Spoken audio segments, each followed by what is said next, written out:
Hey guys, welcome back to a new video, and in this video I'm going to create a restaurant finder app. Now this application is used to find a restaurant which is present very near to you depending on your current location. So this is an intro and I'm going to tell you one by one what are things I will use in this video, and apart from this there are few small definition I want to give you so that you get a little more idea about it. So first thing which I will use in this project is modularization. Yes, this is a multi-module application in which we have a lot of modules and each module defines its own responsibilities. So I'm going to use here the combined modularization approach. So basically in modularization we have three approaches. The first one is called layer wise modularization, in which we have three layers like data, domain and presentation. Second approach is a feature wise modularization, in which each feature has its own module and everything goes into it. Now the third approach is a very combination of these two.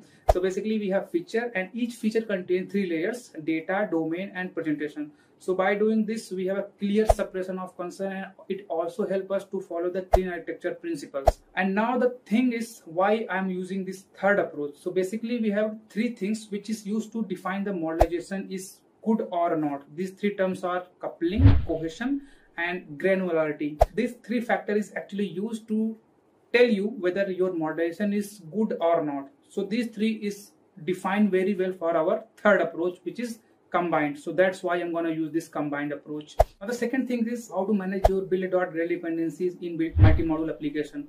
In multi-module application we have a lot of build.gradle file because every module has its own build.gradle file. So suppose if you have any dependencies which you want to use in one file and also want to use that particular dependencies in your other build.gradle, then on that occasion you're going to copy paste that thing, and it is not a good approach. So I'm going to tell you how to avoid this and how to manage your Gradle dependencies properly with the help of Kotlin DSL. Yes, we're going to use Kotlin DSL for managing our dependencies, and it is a very good approach and also it is a very easy to follow. We are going to use clean architecture with MVVM pattern. Now what is clean architecture? Well, clean architecture has three layers in it: data layer, domain layer and we have presentation layer. Data layer has a responsibility of taking data from our remote data source or local data source and get this data to our domain layer. Now the responsibility of domain layer is to write business logic if you have any, and if you don't have any there is no problem. Now move to our presentation layer. Now this presentation layer is actually used to show the UI to our user. So we have our view model over there, we have our fragment, we have our activities over there. So all the things which is visible to our user is going to present in our presentation layer. And also if we have something which is purely related to our framework thing, then that thing is also present in your presentation layer. Okay. So we are going to use Jetpack Compose UI in order to create this application. And apart from this, you will learn how to navigate in multi-module projects. So it is a very easy, and I will tell you very easy approach so that you will find a way to navigate in multi-module application. And apart from this, we are going to use a lot of flows, like we are going to use mutable state flow, we are going to use callback flow. Apart from this, we are going to use debounce in order to produce some throttle, so that if user try to search something, then after a certain period of interval, we're going to hit our API instead of hitting our API again and again if user type something. So you will learn how to use this debounce thing with the help of flow. We are going to use Dagger Hint for our dependency injection framework. The most important thing in this application is Google Maps. So I'm going to use Google Maps SDK to render our maps in Jetpack Compose UI. Apart from this, I'm going to use its two more API, which is very important for our use cases. Like the first API is Places API. So Places API is actually used to getting the list of restaurant based on your current location. Second API is Direction API. So Direction API is actually used to find the route from your current location to the chosen destination. Okay, so these three things I'm going to use, and it is super important for our application. Okay, so after reaching to our destination, suppose we reach to our destination, then I'm going to save all the information for this destination in our RoomDB. So we are going to use a RoomDB for that. I mean a local database. So you will learn how to set up our room database in multi-module application, and where is the best place to put our database things. So you will learn also. And apart from this, you will learn type converters, what are type converters and why we use them. So yeah, these are the things you will learn in this video, and I'm sure you are very excited, so as I. And make sure to watch this video till end. I will show you the application demo after this. This is our home page, and when I click search icon, uh, we will reach to our places search screen. So first thing, I execute this application for the first time. Then we need location permission, so I'm gonna give this permission, and after that I will click on these three dots which will open this UI, and by using this location thing you will update your emulator location. So I'm gonna update my current location of this emulator to Kisori Southern, and I will choose set location, so it will update my current location. And here I'm gonna type Kisori, so it will give me the Kisori restaurant. I hope it will give, and there we go, we have Kisori restaurant, Bela Pratapgarh, UP, India. So I'm gonna click it, and it will start the direction API. It will call direction API, establish a route from Kisori Southern to the Kisori restaurant, and there you go, you will see all the direction thing over here. Okay, so now again I'm gonna open this, and I will create a route from this point, from our current location to the restaurant. So I already did this from before executing the application. So this is our route, and I'm gonna start routing. Okay, so it will start routing toward our restaurant.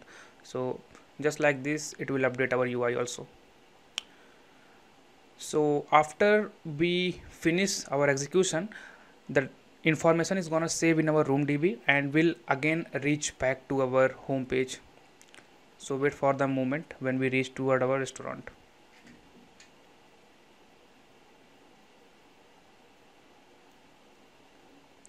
So I'm gonna increase the speed 5x so that it will move quickly.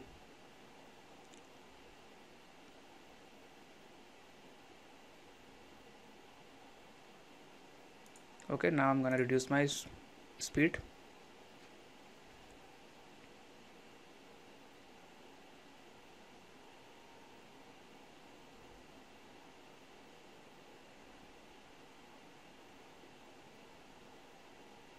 So we successfully reached to the destination. That information gonna saved in our room DB, that is reflected in our home page. First you need to create a new project. So in order to create a new project, go to file, select new project, and you will see this dialog. So currently I'm working with Flamingo, so this is a dialog which I see. So select this empty activity, and if you're working previous version you have empty compose activity, so select that, click on next, and here you need to provide your application name, your package name, location, and minimum SDK. So I already create a project, so I'm not gonna create a new project for that. So I simply close it, and this is my new project. Okay, so now it's time to create few modules. So in order to create modules, go to file, new, and here you will see new modules. Click here and choose this Android library, and you need to provide your module name. So I'm gonna give it dashboard colon presentation. Okay, so each feature contains 3 layers. As I said you, we're gonna follow combined modularization. That means we have feature with layerization. So each feature contains 3 layers: presentation, domain, and data. Okay, so by using this we follow clean architecture pattern. So we have dashboard feature, and within this dashboard feature we have our presentation layer. Okay, and you need to change this package name from com.visionandroid.dashboard. Okay, and simply click finish. So it will create a new module for you. So our module is created successfully over here. So we have presentation layer just like this. We have our data layer and domain layer. So choose this Android library, and here you need to create a data layer for our dashboard feature. So dashboard.data. Okay, click finish. So it will create a new module within this dashboard directory or folder. Here you will see data layer. Just like this, you need to create your domain layer, but we don't gonna use these two layers, data layer and domain layer, in dashboard. You will see why I'm not creating that domain layer. Okay, we have new module Android library. I'm gonna call this common directory, and within this we have utils. Okay, and make sure to add common here. Okay, simply finish it. So it will create a new common directory, and within that directory we have our utils module. Okay, so here you will see. Okay, so like this we have our location feature. So create a location directory, and within this we have 3 layers: data, domain, and presentation. So new module, choose this Android library, and we have location colon. First we have our presentation layer, and here after vision Android I'm gonna change my package name vision Android location dot presentation. So finish it. Here you will see we have location directory, and within this we have our presentation layer. So like this I'm gonna create 2 more layer. The second one is data layer. Change this package name to vision Android location dot data. Finish it.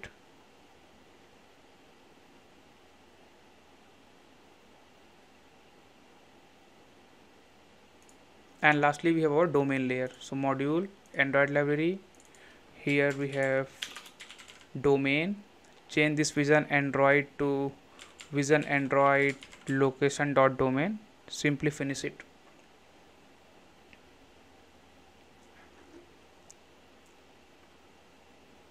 Alright, so we have these features and its layer. Okay, and now it's time to manage our build.gradle dependencies. Because we have a lot of features, and every time when we need any dependency we need to copy paste in its build.gradle. Because if I open my scripts, you will see we have a lot of build.gradle. So if you want any specific thing here, and also you need to want that thing in our other build.gradle module, so you need to copy paste the dependency. So we're gonna find a way so that we ignore this step. I mean, you don't need to copy paste all the dependency again and again. So I'm gonna show you how you will manage properly your dependencies in multi-module application. So for that, first you need to change your view from Android to project, and within this right click here, create a new directory, and directory name is very specific: build capital SRC, build source. And within this I'm gonna create a file. So new we have file, and the file name is also very specific: build.gradle.kts. so basically I'm gonna use Kotlin for managing all of our dependency.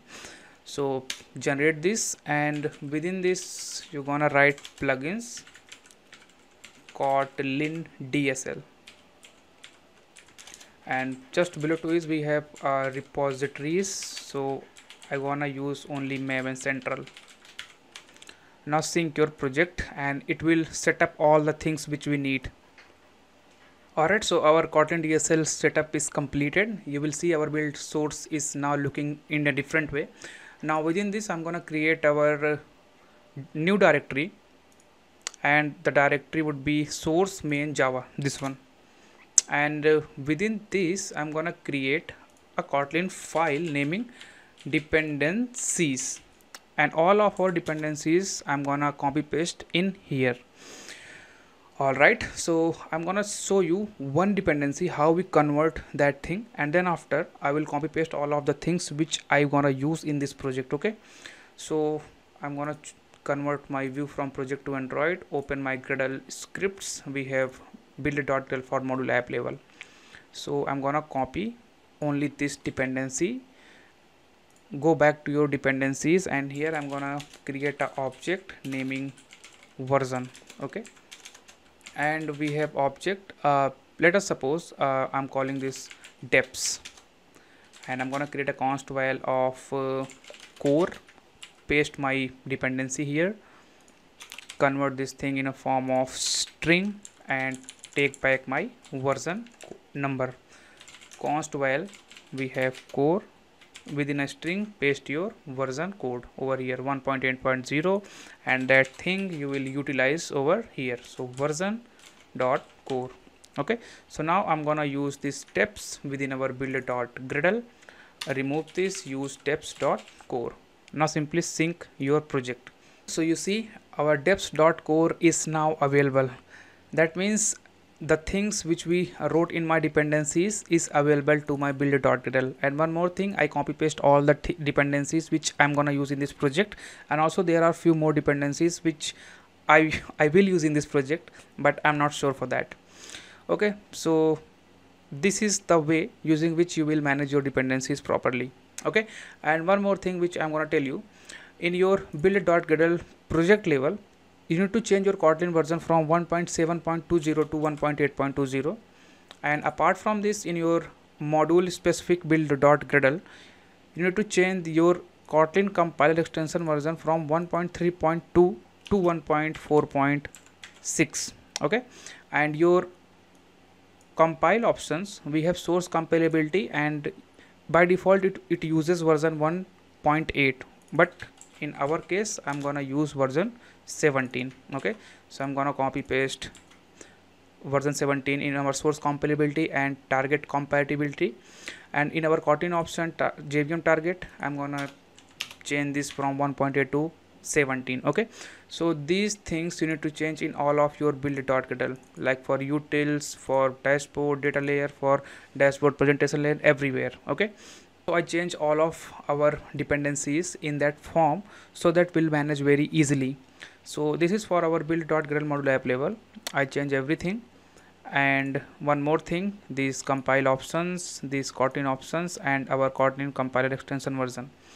And on the top we're gonna use Tiger Hill, so that plugins we need for that. And in our build.gradle, I already add my Tiger Hill dependency plugin.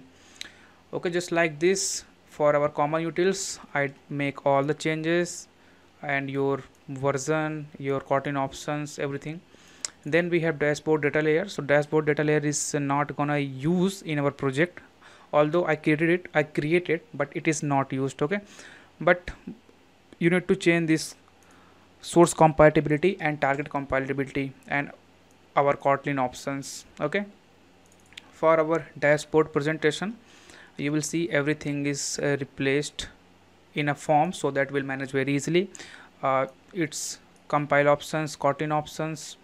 Okay, and on the top we have Tiger Hilt. And one more thing, you need to add its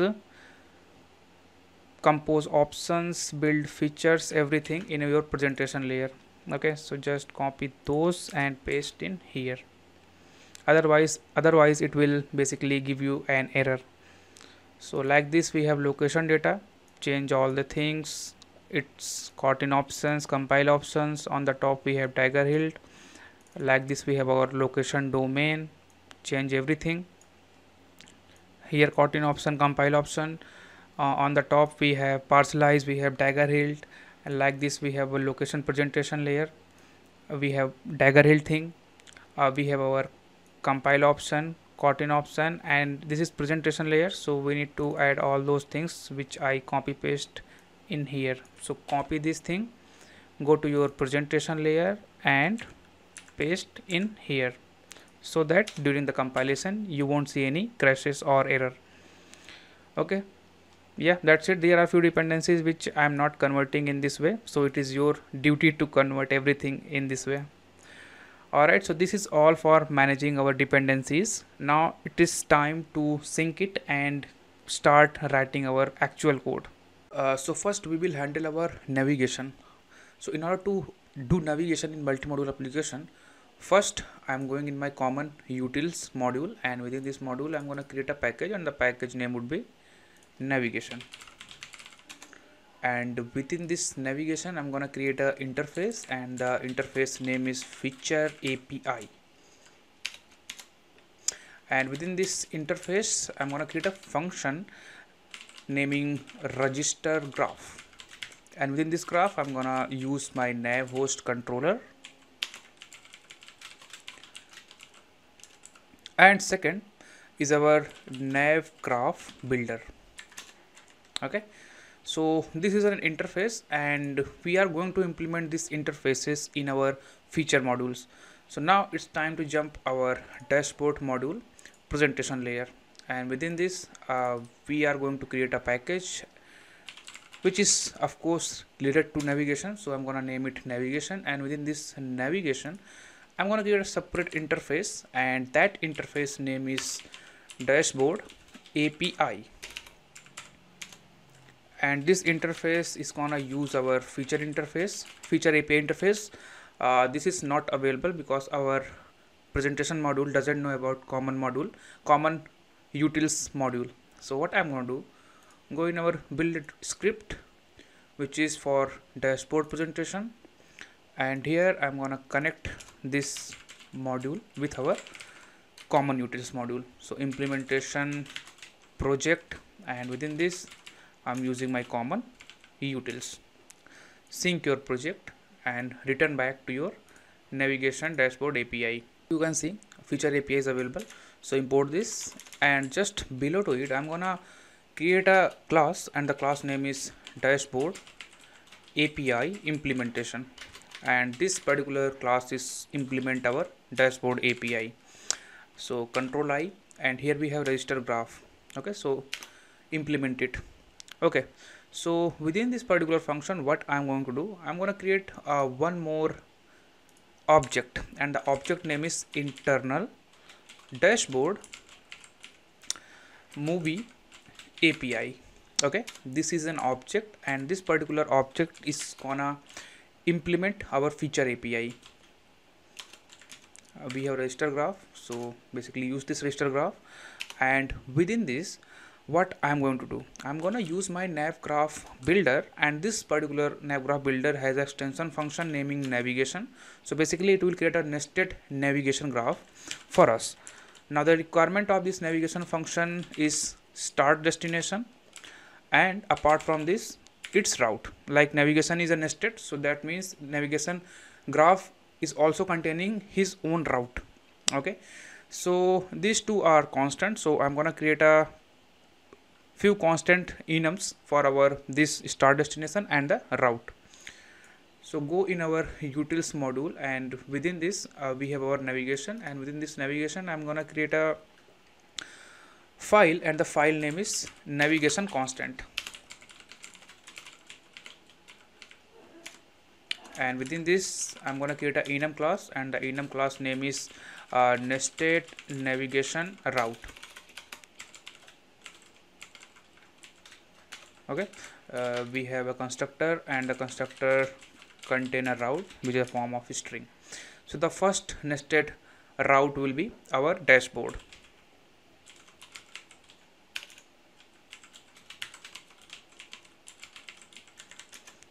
Enum is based on our location, because we have two features. The first feature is dashboard and second feature is location. So the nested navigation route for our location is location. Now I'm going to create a one more enum class. This is for our feature level navigation routes. Like we have dashboard feature, and within this dashboard feature we have a lot of composables, so each composable contains destination. So for that I'm going to create a dashboard route. Again the constructor will be same, and within this we have only one basically screen, so for that I'm gonna call it home screen, and the name would be home. Okay, now for location we actually have two screens. The first screen is where users see a restaurant, and when they click any of the restaurant we move to our Google Maps screen. So basically we have two screen. So I'm gonna name this location routes. Again the constructor would be a route as a parameter, and it is a type of string. Within this we have our places search, or you can say our restaurant search, and I'm gonna call this places, and the second one is our Google Map, and I'm gonna call this route name Google Maps. Okay, so these are few constant which I'm gonna use in my internal dashboard movie API. So for start destination I'm gonna choose my dashboard routes home screen dot route, and this particular nested navigation contain a navigation route, and its name is would be nested navigation route. We have dashboard, we simply pass the route. Alright, now within this we have a composable, so use that composable and pass your route here. So in my case we have only one dashboard route, home screen route, and when this route is exactly same, we are going to render our home screen composable. So for that, I'm going to create a new package, and the package name would be screens. In this screen, I'm going to create a package, and the package name would be home, and within this home we have our composable. So I'm going to create a file, and the file name would be home screen. This is a file, and within this we have our composable naming home screen. That's it for now. Go to your navigation internal dashboard movie API, and when this route is exactly same, then I'm gonna use my home screen. Alright, now I'm gonna use this internal dashboard movie API to our dashboard API implementation. So I'm gonna use this, register our graph, pass nav host controller and nav graph builder. Okay, so this is all for the implementation part. Now I'm gonna create one more package which is for dependency injection. Right click, create a new object, and the object name would be presentation module. Install in singleton component, and this is a module. So in order to tell Dagger this is a module, please take this as a reference. You need to add this module annotation. Now what I am going to provide here, so in order to provide, we use provide annotation, function provide, and this time I'm going to provide our dashboard API. So dashboard API, return type is dashboard API, and we simply return the implementation of this particular interface. So we have dashboard API implementation. That's it. This is all for navigation in dashboard. Now we have to do similar thing with our location feature. So go to your location presentation layer. First thing first, I'm gonna connect this presentation module to our to our common utils module. So in order to do that, go to its build.gradle presentation. So this one, and here what I'm going to do, in the dependencies I'm using implementation project. We have common, and within this common we have utils. Now sync this is completed. Now within our presentation I'm going to create a package, and the package name would be of course navigation. Apart from this, we have second package which is for screens. Okay, so within this navigation I'm going to create a interface, and the interface name would be location feature API. This particular thing is gonna extend our feature API which is present in our common utils module. Okay, now below to it I'm gonna create a class, and the class name would be location feature API implementation. I'm gonna implement this thing. So after this I'm gonna create a object, and the object name would be internal location feature API. Extend this, sorry, not extend, implement our feature API. Okay, so here we have our nav graph builder. I'm gonna use navigation. We have start destination, and we got route. So in place of route I'm gonna use my nested navigation enum. So nested navigation route dot location dot route. Okay, and within this we have composable. We need to pass route. So this time route coming from our location routes dot places search dot route. Okay, we render our places search composable. We have second composable, and the route would be location route dot Google Maps dot route, and render our Google Map screen. Okay, so start destination will be this one. So copy this, paste here. Alright, so I'm going to create two screens. One is for places search, and the second one is for Google Maps. So within our screen I'm going to create two package. The first package will be places, and the second package would be our Google Maps. Not within our places, Google Maps. Okay, so within these places I'm gonna create a file, and the file name would be places search. This is a file, and within this we got a composable restaurant finder screen. And within this Google map, I'm going to create a file, and the file name would be Google Maps screen. And within this we have composable naming Google Maps screen. Cool. And I'm gonna use these two screen within our location feature API. Sorry, not location feature API, but in internal location feature API. And here we are going to call our places screen, which is a restaurant finder screen. And here I'm gonna call my Google Maps screen. Now use this internal location feature API in our location feature API class implementation. So internal location feature API register graph, pass your nav host controller and nav builder. Okay, this is done. Now I'm gonna create a package, and the package name would be DI, because I'm gonna provide this implementation through Dagger. So right click, go to new, create an object, and the object name would be presentation module. Install in singleton component,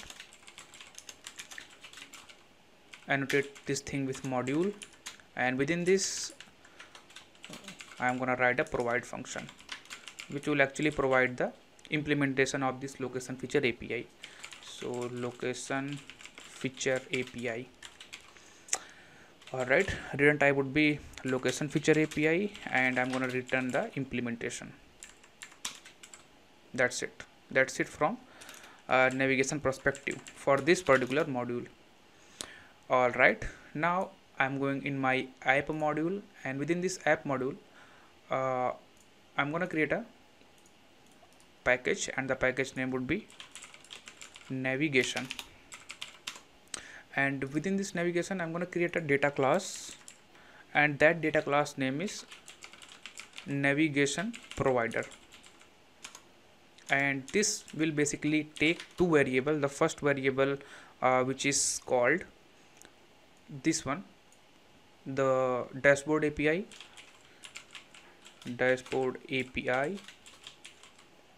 Okay, so this app module doesn't know about these modules like dashboard module, dashboard domain presentation module, and location data domain presentation module.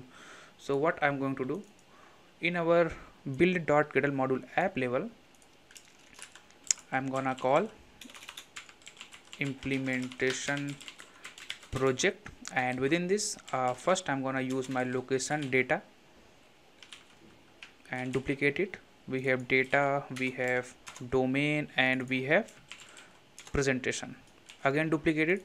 After that we have our dashboard, presentation, and also I need to connect this particular module with common. So common utils, sync your project. Now app module know about all these modules. Go to your navigation provider, and here I'm gonna use dashboard API. I think now it's available. And second feature API is location. So location feature API, location feature API. Okay, so we have navigation provider. Now I'm gonna create a package for dependency injection. Right click, create a object, and this time the name would be app module, and I'm gonna install in our singleton component, annotate this thing with module, and within this I'm gonna write a provide function, provide navigation provider. Now the input for this function would be our dashboard API and our location feature API, and the return type would be navigation provider. return a navigation provider object. So we need to pass dashboard API and location feature API. I'm not going to create this particular navigation provider again and again, so for that I'm using singleton. Okay, now within our main activity we have to use this annotation Android entry point, and after that I'm gonna use field injection and inject this navigation provider. Okay, now I'm going to set up my dagger hilt. So in order to set up, right click, create a new base application, as you already know about this. So we have base application class, and this class extend the application and annotate this with hilt Android app and register this application name to your manifest, which is base application. We are going to write a small navigation composable. So within our navigation package I'm gonna create a new file, and the name would be main navigation. Now this is a file, and within this we have composable naming main navigation, and within this we require nav host controller. Within this I'm call my nav host. So the requirement of this nav host is nav host controller, and I'm gonna use here the second constructor, which is taking nav controller and the start destination. So within this start destination we need to give the nested navigation route. So in order to give the nested navigation route, we have already a enum, so I'm gonna use that enum nested navigation route dot. So first I'm gonna jump in my dashboard, so that means I need to pass the dashboard route. Okay, so now within this nav host lambda expression, what we are going to do, so we need this navigation provider. So take that navigation provider as an argument and use it. So like navigation provider dot, here we have dashboard API. Now that dashboard API contain register graph, and the input of this register graph would be nav host controller and nav graph builder. Now nav graph builder is already present in a form of this lambda expression parameter. Okay, so similarly like this we have our location feature API, which has register graph, pass your nav host controller and nav graph builder. That's it. This is all for the navigation. Now I'm going to call this main navigation in my main activity. Alright, so from here I'm going to call our main navigation. We need to pass our nav host controller, so just create a nav host controller over this surface. Well, nav host controller, remember nav host controller, no need to pass this navigator, simply use this nav host controller. Sorry, I make a spelling mistake. Copy this, paste here, and second one is our navigation provider. That's it. This is all for the navigation which we need to do in multi-module applications. So now navigation part is done. So it's time to recapitulate what we did in order to perform navigation. So within our common directory we have utils module, and within this utils I'm going to create a feature API interface. This interface contains a function register graph, and the parameter of this function would be nav host controller and the nav graph builder. Okay, so we use this particular interface in all of our features. Like we have two features, dashboard feature, location feature. So within our dashboard feature we have a navigation package, and this navigation package contains dashboard API, which is an interface, and this interface uses our feature API. That means all the properties that feature API has is now available to our dashboard API. Apart from this, we created a class dashboard API implementation, which is writing the implementation for this dashboard API. Now dashboard API contains a register graph function, and this particular thing is gonna contain all of our navigation logic. So go to your internal dashboard movie API, and here we create a nested navigation, give the route to its nested navigation, and also give a start destination. So we have home screen as a start destination, and our composable is also contain the route dashboard home screen route. That means the first screen is home screen, which is visible for this particular nested graph. Just like this, we have our location feature. So within our location feature, we created a location feature API. It's just a wrapper. We use feature API. Now all the properties that feature API has is available to our location feature API. Now we wrote a implementation for that, and all the navigation logic is present in our internal location feature API, which is an object over here. So again, with the help of NavGraph Builder, we use navigation extension function, and within this we pass our nested navigation route and the start destination for this particular navigation. So start destination is places search route. That means our first screen is this one, the student finder screen. Okay, apart from this, we use dependency injection in order to provide that implementation for this location feature API. Your question is why you created this interface. Basically, it is a wrapper over feature API. If you don't do that, you will write the implementation for feature API. Yes, it is possible, but in our dependency injection, then that particular case we have a feature API is the return type.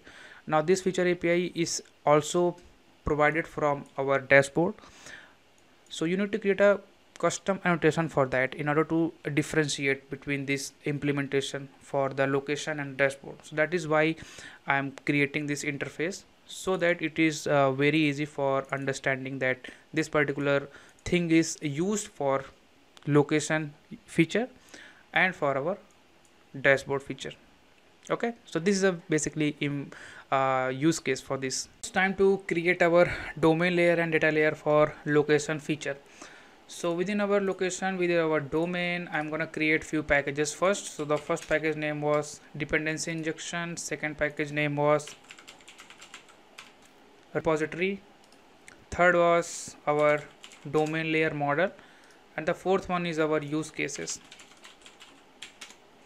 Alright, so within our repository, I'm going to create a interface, because this interface is going to implemented with our data layer. So the interface name was location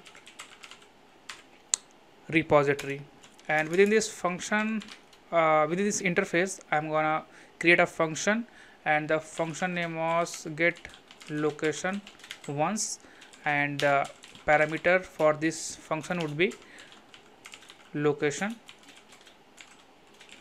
This is a lambda expression which has a input of location and output is unit. Okay, next is our search restaurants. We need to pass query, and the return type would be flow. So make sure to import the correct flow, places result. Alright, so this places result is a sealed class that I am going to create in our common module utils. So within our utils, I am gonna create a package, and the package name is events and results. Okay, within this I'm gonna create a sealed class, and the sealed class name is places result. Okay, and within its parameter I'm gonna pass location. Initial value is null, second one is list, which is a type of mutable list of auto complete prediction, and initialize this thing with mutable list of. The third one is message. If anything goes wrong, we need to pass the message, and initialize this with null. And within this we have a class for our success case. So if it is a success case, we got location, and also we got a list, which is a type of mutable list of autocomplete prediction, and extend this with places result, pass our location and list. Okay, second one is our loading state. So in our loading state we don't pass anything, we simply extend our places result. Next is our ideal case. So again, no need to pass anything in its constructor. The last one is our error.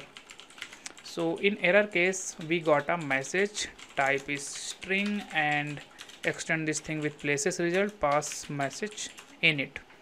So this is a sealed class. Go to your location repository, import it. Now it's time to implement this interface in our data layer. So first I need to connect our data layer to domain. So go to build.kedal for data layer location, duplicate this location and domain, sync it. Go back to your data layer module, and within this data layer I'm gonna create few packages. So first package would be for dependency injection, then for our repository implementation, and after that we have something which is called models. Okay, so within our repository I'm gonna create a class, and the class name would be location repo implementation. Okay, this will implement the location repository once this Gradle build sync completed. Here it is. So we have location repository, and within it we have two functions, get location once and search restaurants. So within our get location once, we are going to use fuse location provider client, because with the help of that we get a current location. So I'm gonna use constructor injection, pass our private val fuse location provider client, import this inject, and now it's time to use this thing within our get location once. So remove this to do, and here I'm going to use fuse location provide request location update. So within this we need to pass location request and the location callback. So we need to create that. So first I'm going to create our location callback. So create an object for that location callback, and within this we have on location result. So every time when our fuse location product client generate a result, that result is gonna come in our on location result function. Okay, so we got a result, and I'm gonna remove this thing and use our location lambda, invoke it with the help of our p0 location.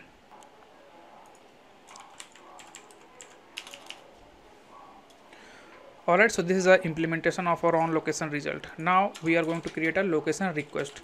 So we have a location request.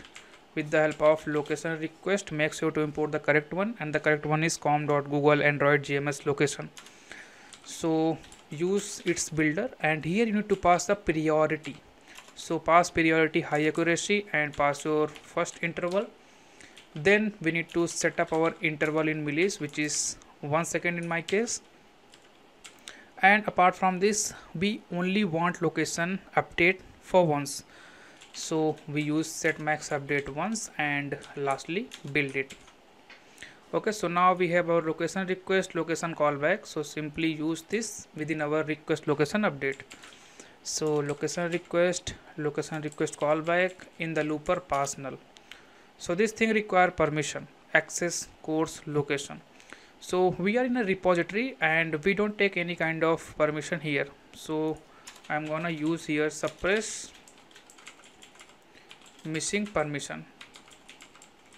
So it will remove this error.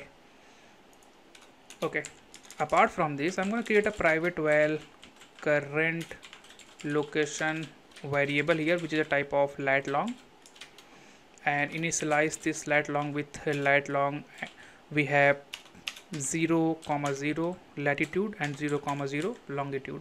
Now every time we get the location update, we simply update this current location. So make this var, and here once we got the location update, we use current location, create a new lat long, it dot latitude, it dot longitude. So by doing this, we get a reference of our current lat long within current location. So this is the implementation of our get location once. Now it's time to implement our search restaurants. So this search restaurant is actually uses the Google Places API. So in order to use Google Places API, we need to inject Places client here. So private val Places client. Okay, Now remove this thing. We have places client dot find autocomplete prediction. This is the function which I am gonna use in order to get the restaurants. So the input of this function is find autocomplete prediction request. So it require a request. So I'm gonna create that request. So it is find autocomplete prediction request. We have builder pattern here. So we first set our session token. So in order to create session token, we are going to use autocomplete session token dot new instance. So it will generate a token for us. So simply pass your token here. Now we need to set up our countries. In which country you want to search the restaurants. So in my case it is India, of course. Alright, so after that we need to set up our query. So pass your query here. Apart from this, you need to set up the filter type. So set types filter. This is a mutable list of. So basically we want only restaurant. So I'm gonna pass only a restaurant. And lastly, we need to restrict the location because we don't want to search all of our word. We only want to search a particular area which is depend on the user current location. So I'm going to create this location restriction and pass this location restriction within this set location restriction. So for that I'm gonna create a variable naming location restriction. Find location restriction,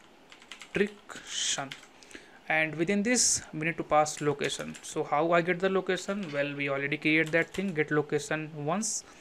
Simply cut this out, paste in here. Now we have a location here. Use this location within this. Okay, and here we need to pass the origin. Basically it asks you for the current location, so use lat long. Now we have location, so pass location dot latitude, location dot longitude. Got it. Now it's time to create this find location restriction function. So alt enter, create function, and return type is location restriction. Alright, so within this function I'm gonna take a leverage of rectangular bound new instance. Here we need to pass the southwest and the northeast lat long. So just pass your lat long. So we use this location dot latitude and minus 0.9 in it. Similarly we have location dot longitude and simply minus 0.9 in it. Okay, duplicate it and this time remove this signature and make it plus. So it will basically create a square. Depend on your current location. So I will tell you how it is working, but before that let me finish this. So location restriction is used here, and that's it. Lastly build it. Okay, so now we have a request. Use that request here. Add on success listener. So now it's time to send the event from this function. So how I'm gonna send this, because I don't create a flow. So what I'm going to use callback flow. So by using callback flow, it is very easy to convert this type of function in a form of flow. So just see this, try send. Use places result dot success and just pass your location and your autocomplete predictions.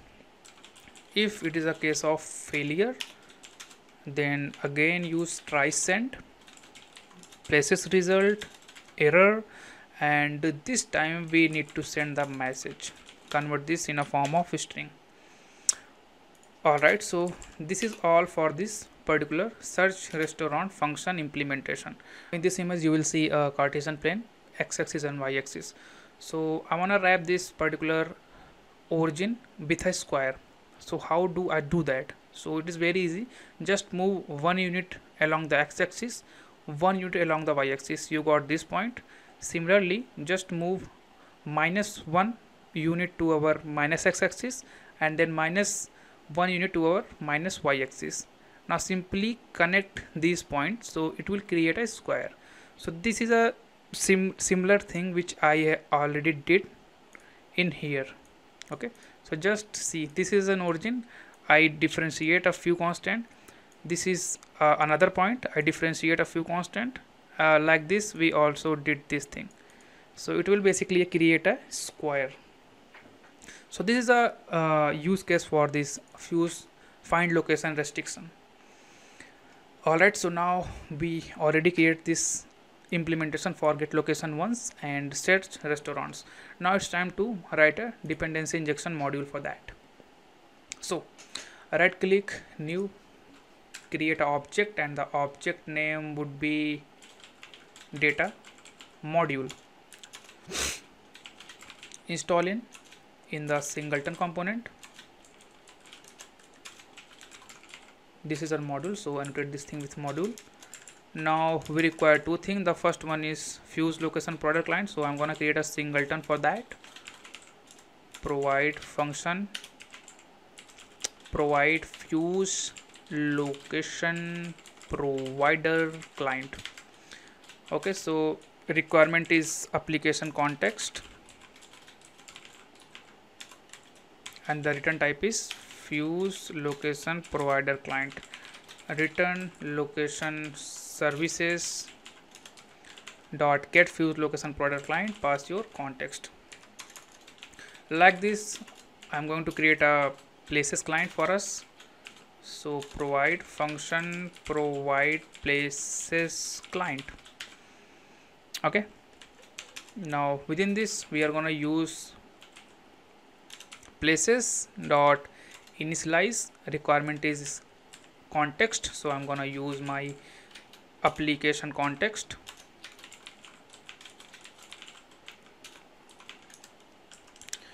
Pass your context here, and second one is API key, so pass your API key. And now return the places dot create client, and again pass your context. So it will basically create a places client. Now the return type is places client. Cool. So we're done with this fuse location product client and the places client. Now it's time to provide the repository implementation. So I'm gonna use provide function provide location repo, and the output is location repository return location repo implementation, and the input is fuse location provider client, and we have places client. Pass both of this in here. Alright, so we have done with our data layer. Now go back to your domain layer, and within our domain layer I'm gonna create a use cases, and that use case name is search restaurant use case. Search restaurants use case. And within this I'm gonna perform constructor injection and pass our repository private val location repository. And here I'm gonna create a operator function invoke, pass our query in a form of string, use our location repository search restaurant, pass your query here. So I'm gonna provide this particular use case from dagger hilt. So create a object, and that object name is domain module. Install in singleton component class module, and I'm gonna use provide function provide search restaurant use case, and the dependency for this is location repository, and return type is search restaurant use case. Pass your location repository and change the output. Cool, we are done with our domain layer part. Now it's time to jump into our presentation layer. So within our presentation layer we already did this screen things. We have our places screen. Now I'm gonna create a view model for this. So we have places search view model. I think I forgot one thing in our repository implementation. So within our callback flow, when you use callback flow, make sure to call this thing also, otherwise it will crash your application. Await close. Okay, so now jump back to your view model, and here I'm gonna extend this with view model, annotate this with hilt view model, and I'm gonna perform a constructor injection here. So for that I'm gonna use inject constructor private val search restaurant use case. Import this. Alright, so here I'm gonna create a function search restaurants, pass your query, and I'm gonna use view model scope dot launch, and within this I'm gonna call my search restaurant use case, pass our query, and collect the latest changes or the latest emissions. So it will emit places result. So in order to capture that thing, I wanna create a private variable naming search, which is a type of mutable state of not flow, mutable state. Import this, and within this the type would be places result. Okay, initialize this thing with mutable list of places result, and you need to pass the initial value, so it is places result dot ideal. Okay, I think, okay, sorry, this is not a mutable list, this is a mutable state of. Import this mutable state. Now it's cool. So I make a spelling mistake here, SEAR. Sorry for that. This is a very important thing, you know. Well, search, we have state, and the type is same. Use the getter and initialize this thing with underscore search. Import this state. Alright, cool. So every time when I get the emission from our use cases, I'm gonna use my search dot value and update it. Alright, cool. Now it's time to go in our places screen. Now here the first thing what we need to do is taking a permission. So in order to take permission, I use a library which is coming from Accompanist. So I'm gonna create a variable permission, remember multiple permission state. Within this we need to pass a list of, and a list of permission basically. So first one is our Android manifest permission. We have access course location, just like this. We have Android manifest permission access find location. Although this is an experimental API, so you need to annotate this thing with experimental permission API. Apart from this, I'm gonna use our view model as a parameter. So that view model is places search view model, and I'm gonna change this thing within our internal location feature API. So here I'm gonna create a variable naming view model, which is initialized by with the help of hilt view model, and type is places search view model. Simply pass this view model within our restaurant finder screen. Okay, jump back here. Alright, so yep, so if it is a case that our permission, all permission is granted, then we need to do something else. If it is not granted, then on that occasion I'm gonna use launch effect, call unit, so basically pass unit, and here I'm using my permission launch permission request, so that it will show our user we need this permission. If you gonna give me permission, then I will show you, otherwise we don't show you.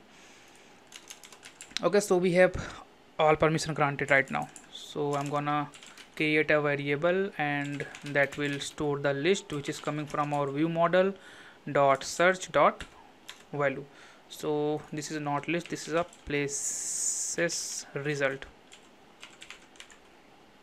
Okay, so now depending on the places result state, we actually render our screen. So we have few type of state for our places result. The first one is our loading.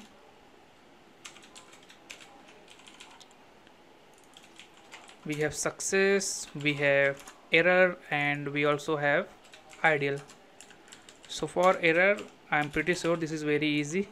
Just create a box, and that box has a modifier of fill max size, content alignment in the center, and lastly just create a text and pass your message like places result dot message dot to string. Okay, so for our loading case, I'm gonna simply copy this, paste in here, remove this text, and use circular progress indicator. And for success case, I'm gonna create a constraint layout that contain a text field on the top or search bar, and in the bottom it contain a lazy column. Alright, okay, so I'm gonna create a constraint layout. We have modifier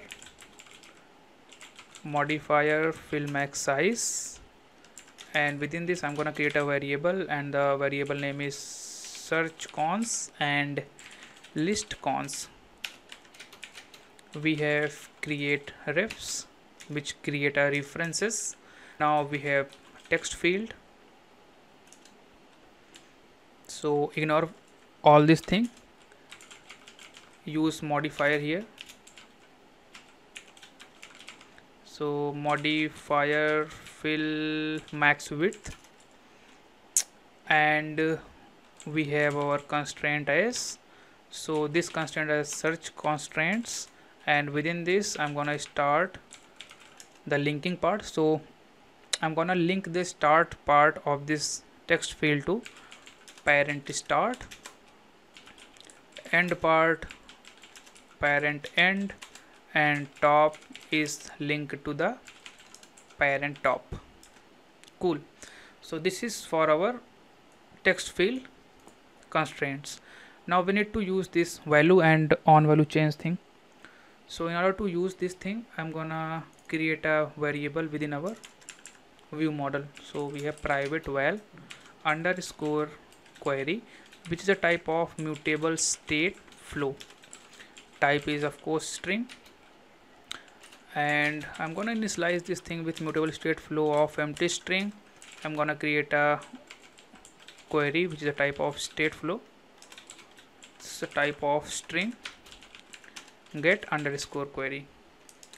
Now it's time to update our query. So pass query and update our underscore query value with the help of this.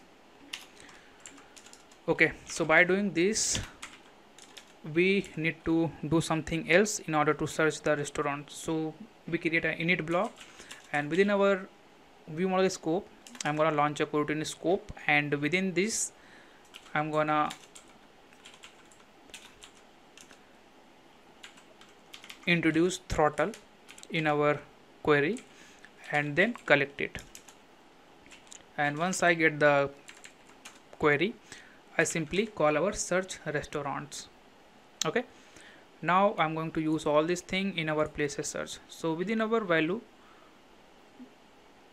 before writing our value part, on the top I'm gonna create a variable query that is initialized with the help of view model query dot collect as state, so that if anything get changed in our query, it will reflect in our compose.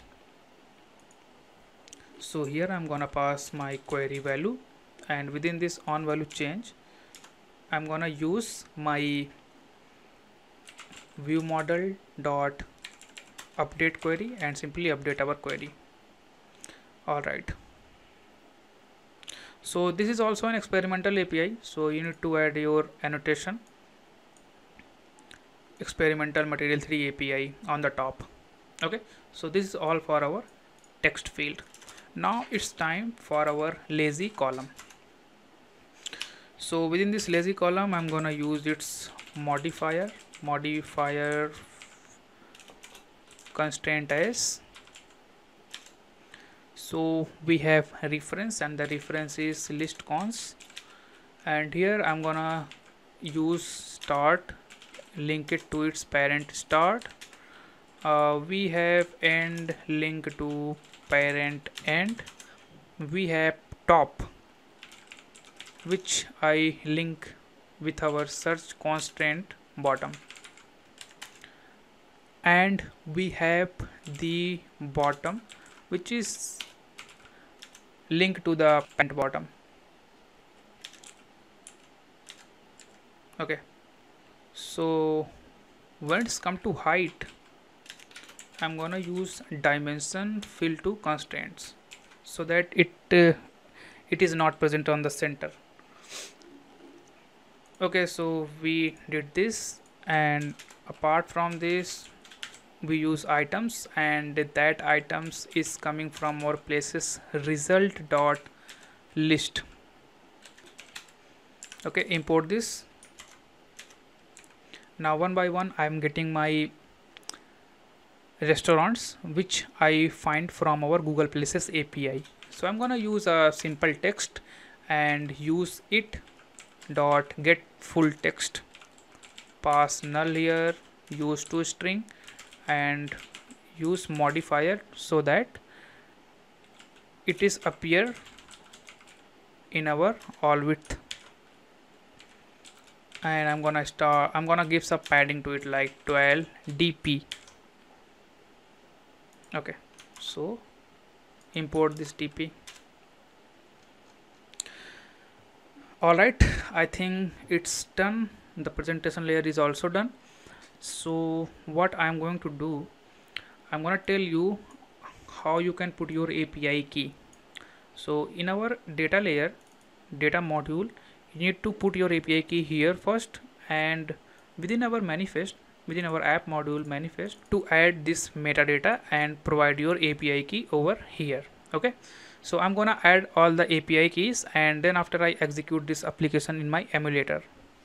Our app executed successfully. This is a permission, so I'm gonna give it, and this is a problem. For the first time when you give the permission, then this success state is never called because we don't call the query, we didn't call our use case. So this is a reason why you will not see anything here. So what is a fix for that? So it is a very easy, just put your constraint layout out of this places result thing. Okay, so I'm gonna do that. So in order to do that, I'm going to create a constraint layout here and just copy all these stuffs like we have here, this thing. Okay, so cut it here and paste within our constraint layout, and within our constraint layout we have modifiers, so just cut out the modifier, paste in here, and remove this constraint layout from success. In this constraint layout I'm gonna put our when expression, so cut this out and paste it here. Now you will see there is no error, and this is a fix for that. So again, open your emulator, go back, uninstall this app and execute again. And if you click on this three dot, it will open this interface, and with the help of this interface you will set your location. So I'm gonna set up this point as my current location for this emulator. There you go, application executed successfully. This is our first time and it will ask the permission, so give it permission. Okay, so permission is granted and you will see our text field. Now within our text field I'm gonna type Kisori, and based on the location it will give me the results like this one. So we have Kisori, Bera Pratapgarh, which is very near to me, which is I think a kilometer far from here. Okay, so I think this is a complete implementation of our Places API. You will see how to integrate Places API with our multi-module applications, and yeah, this is our Places API integration. Now we will continue with our Google Map part. So if user click any of this restaurant, we simply start the route from the current place to the restaurant. So it will create a route and value when you navigate through your route, it will automatically update that route. So we will do that. So we are done with our places API. Now this places API return autocomplete prediction object, and within this autocomplete prediction object we receive the name, full name, and we receive the places ID and few other information which is not very relevant to us. We require the restaurant, destination, latitude and longitude. We require its name, its address, whether it is opening or not, delivery is available or not. So all this information we require, but with this API we are not getting that particular detail. So in order to get that detail we need to hit another API. So let's integrate that API. So in order to integrate that API, go to your location repository interface, and here create a function naming fetch place, and we need to pass the place ID. This place ID we receive with our places API, and the return type of this thing is flow, and within this flow we have place details. Now this place details is a model, domain layer model, which I'm gonna create in our model package. So right click, new, choose a data class and give a name to this particular data class is place details. Okay, create it. Now within this I'm gonna store my place ID first. Type is string, of course. Second one is name, which is a type of string. Third one is the destination, of course. So we have destination, type lat long. And the fourth one is our origin, I mean where we start navigating. So lat long. And apart from this, delivery is available or not, so type is boolean. Then we have something which is called rating, and this is super important. Okay, so we have this information. Now we require this information, so hit that API and collect all the information which we require. So import this places detail here, and now it's time to implement this particular function in our location repository implementation. Go here and control I, yes. Now we are going to use our places client. So we have places client here, and yes, we got a function fetch place. Now fetch place require fetch place request, so we need to create that request. So within here I'm gonna create a variable naming request, which actually store our fetch place request. Now here we need to follow the builder pattern. So pass your place ID, and the second parameter in this builder is places field. So the information which you require through this API you need to pass in a form of list, like I'm gonna show you. So we have here places list of, and I'm gonna use my place field. Let me import the place. Okay, now you will see we have delivery, rating, phone number, address, lat long, everything what we need. So we first choose our delivery, then I'm going to choose my lat long, then we choose our we have address, and we have phone number, we have its lat long. I think I already did lat long. Yes, I did. So apart from this, let me check my places detail. Okay, we did name, destination, origin is not available by this API, delivery, rating, yes, we actually get all the information. Yeah, so keep it very simple. So remove all this thing. So we require this information from this API. Now it's time to pass the places list. Okay, so this is our request. Now I'm gonna pass this request in our fetch place and attach add-on success listener. So within this add-on success listener we're gonna get fetch place response, and within this we have place. Now it's time to map this place with our places detail over here. Okay, so in order to map, I'm gonna create a mapper package here. Right click, new package, right click, new package, mappers, and I'm gonna call this file as a mapper. Within this I'm gonna create a function place to domain. A return type would be place detail,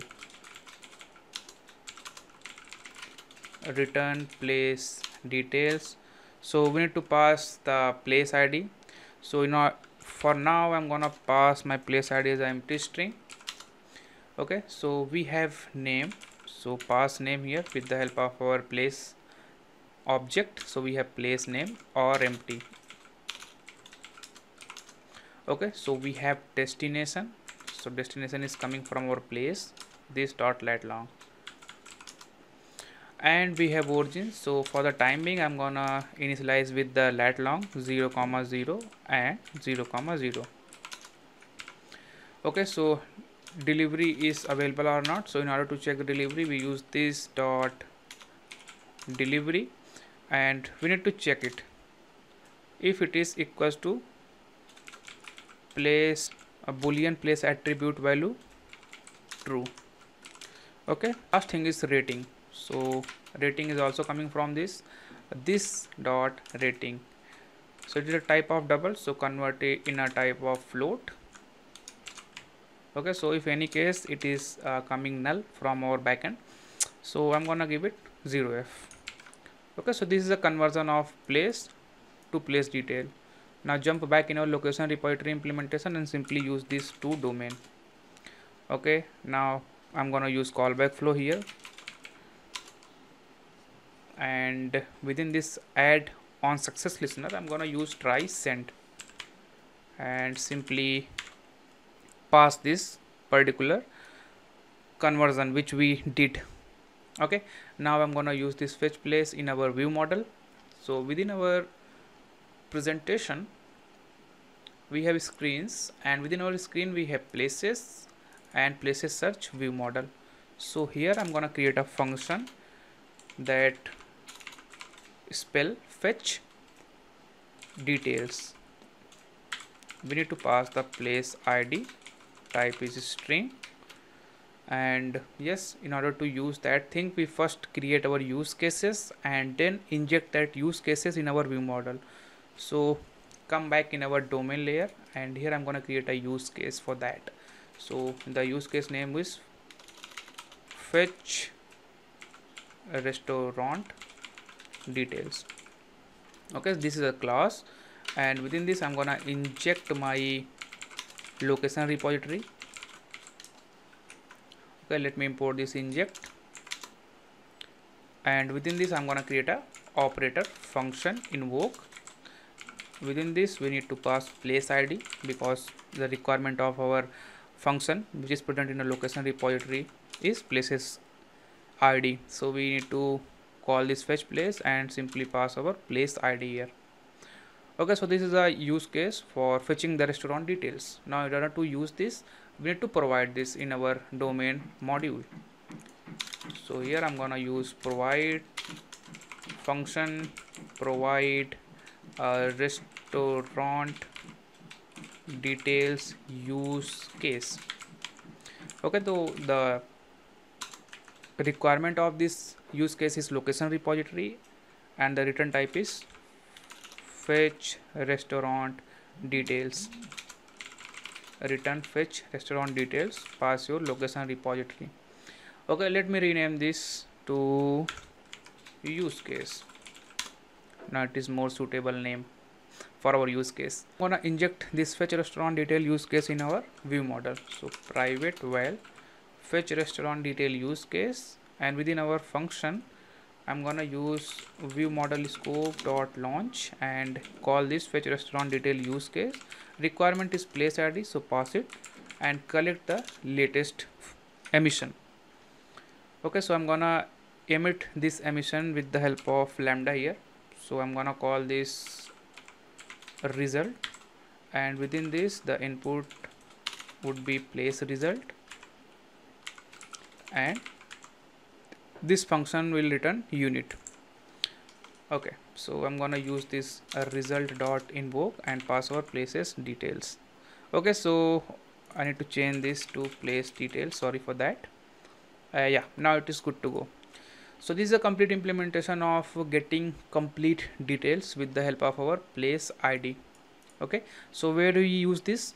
So we are going to use in our place search list item. So here when our user click on this text, so I'm gonna make it clickable, and when user click onto this, I'm gonna use my view model dot fetch details, and pass our place ID, and when we receive the result we simply navigate to our Google Maps screen.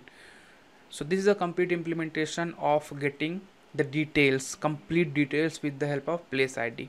So now it is a good time to start integrating our direction API. So direction API is used to find a route between our current location to the restaurant. So let's start integrating that thing.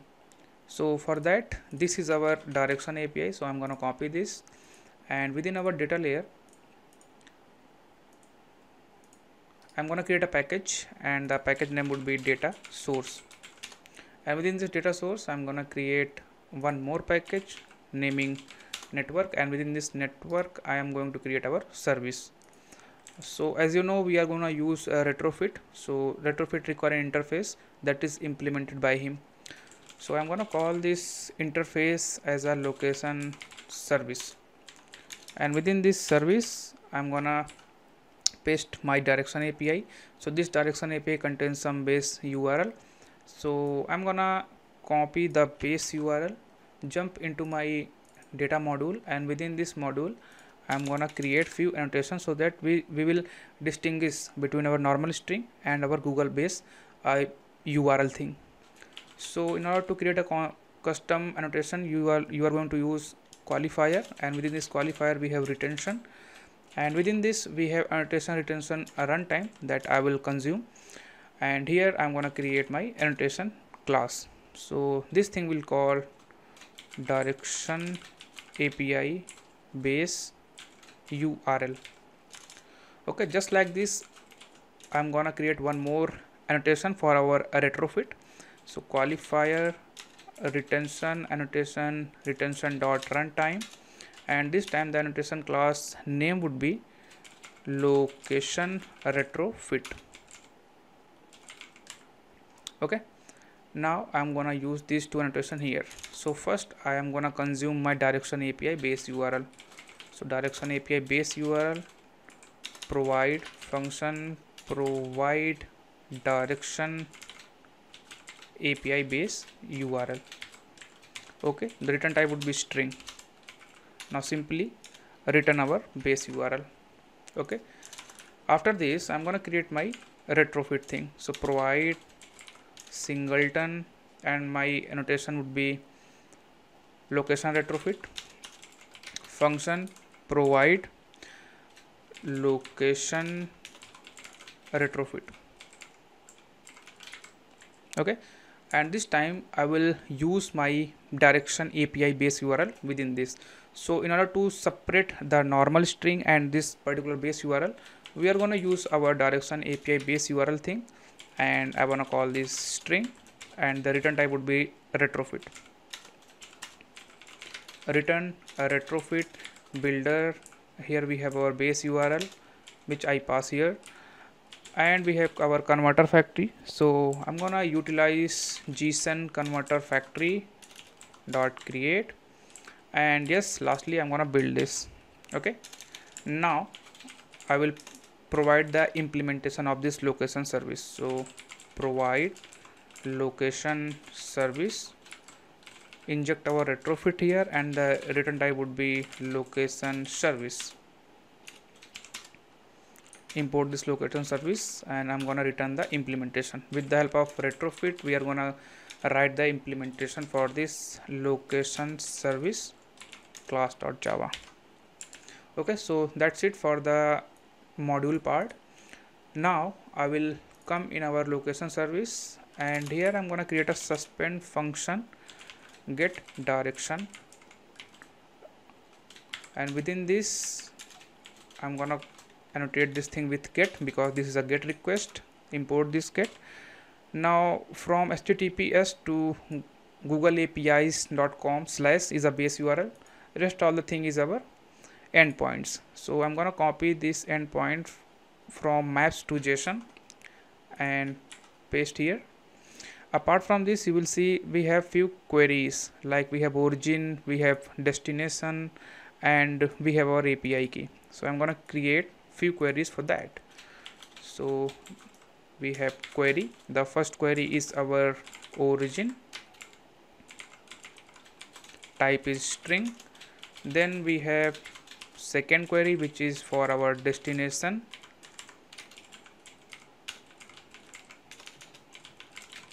type is also string. And lastly we have our key, API key, basically key type is also string. The return type, I will give you a JSON response which is coming from direction API. So this is a response which I will give you in my GitHub repository. So you will copy all this thing and create a model which is purely reflecting this JSON. So within our model, right click, new, use Kotlin data class file from JSON, paste here and call this direction API response. Okay, so it will generate a lot of classes for you, and use this thing in our location service. So we have direction API response. Okay, that's it. This is all for the integrating thing. Now we are going to utilize this location service in our repositories. So go to your domain layer repository. So within our domain layer we have our repository, and within this repository I'm going to create a suspend function naming get direction, and within this the required thing is starting point, which is a type of lat long. Second we have destination, type is lat long, and lastly we have API key, and the return type of this thing is detail, not detail, it's direction detail. So direction detail is a domain layer model. So I'm gonna create this thing naming direction details. So this is a data class, and within this data class the first parameter is points, which basically contain the mutable list of lat long, and we receive this thing from our direction API, and I'm gonna initialize this thing with mutable list of. Second is distance, so this thing is also coming from our API. Then we have duration, type is string, and lastly we have HTML. So this will show us the turning point. Basically it will give you direction from where you need to turn, from where you need to move right, left, and whatever. So it depends on your route. So this HTML is also coming from our Google API or direction API. So within our location repository I'm gonna import this direction detail because it is created, and time to implement this thing within our repository implementation. So go here and implement this thing. So in order to implement get direction we need location service, so inject that location service within its constructor. So private val location service, and when you change the constructor you need to also change within its module. So within its module here we need to use our location service and pass within its constructor. Okay, so one more thing I forgot to add within its within our retrofit. I'm gonna use location retrofit in order to distinguish between our normal retrofit and this location retrofit. Okay, so now within our implementation part, within our get direction I'm gonna create few strings. So string first is start lat long. This is a type of string, so I'm using string, empty string, and within this empty string I'm gonna use my start latitude comma start longitude. Okay, duplicate this thing. Just like this we have our destination lat long, so destination lat long, and replace this start with destination lat long. Okay, now I'm gonna use my location service dot get direction, and in place of origin I pass my start latitude longitude, in place of destination I pass my destination lat long, and in place of key I pass my key, you pass your key. Okay, so the return type of, or you can say the response from the repository is direction API response. So I'm gonna use mapper and map this direction API response to our direction details. So in order to do that, go to your mappers, and within your mappers create a extension function over direction API response to domain, and return type of this function is direction details. Create an object of this direction detail, and for our points use polyline util decode, and here you need to pass the path which is coming from our direction API. So within our direction API response we have a route. Select the first route because first route is more accurate. Okay, now within this you will see this over view polyline.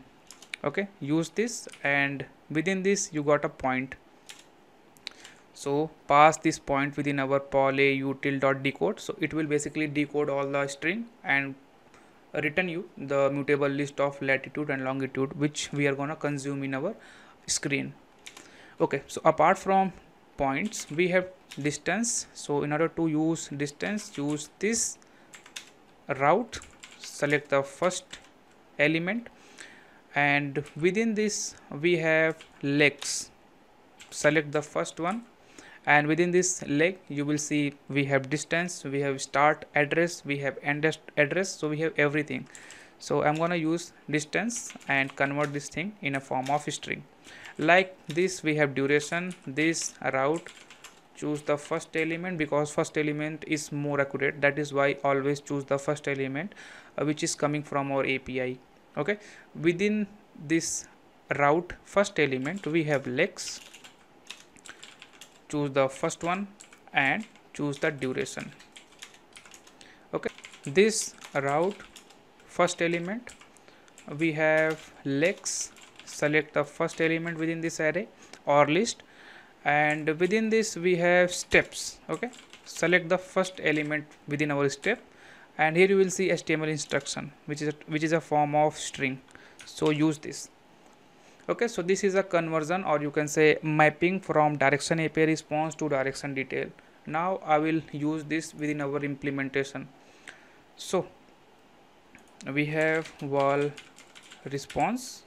Now I'm gonna return this response to domain, and that's it. This is a complete implementation of our get direction API. Okay, it is time to create a use case for this direction thing. So within our domain layer use case, right click and create a class that will say itself get direction use case.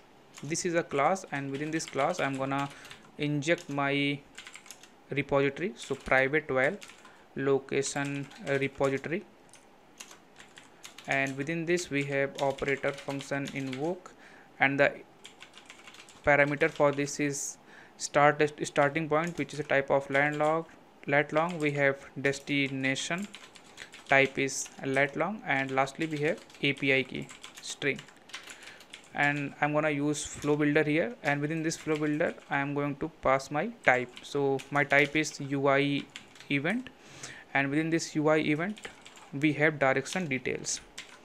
So UI event is not created yet, so I'm gonna create this thing within our common module. So within our common module we have package events and results. So right click new, create a sealed class naming UI event.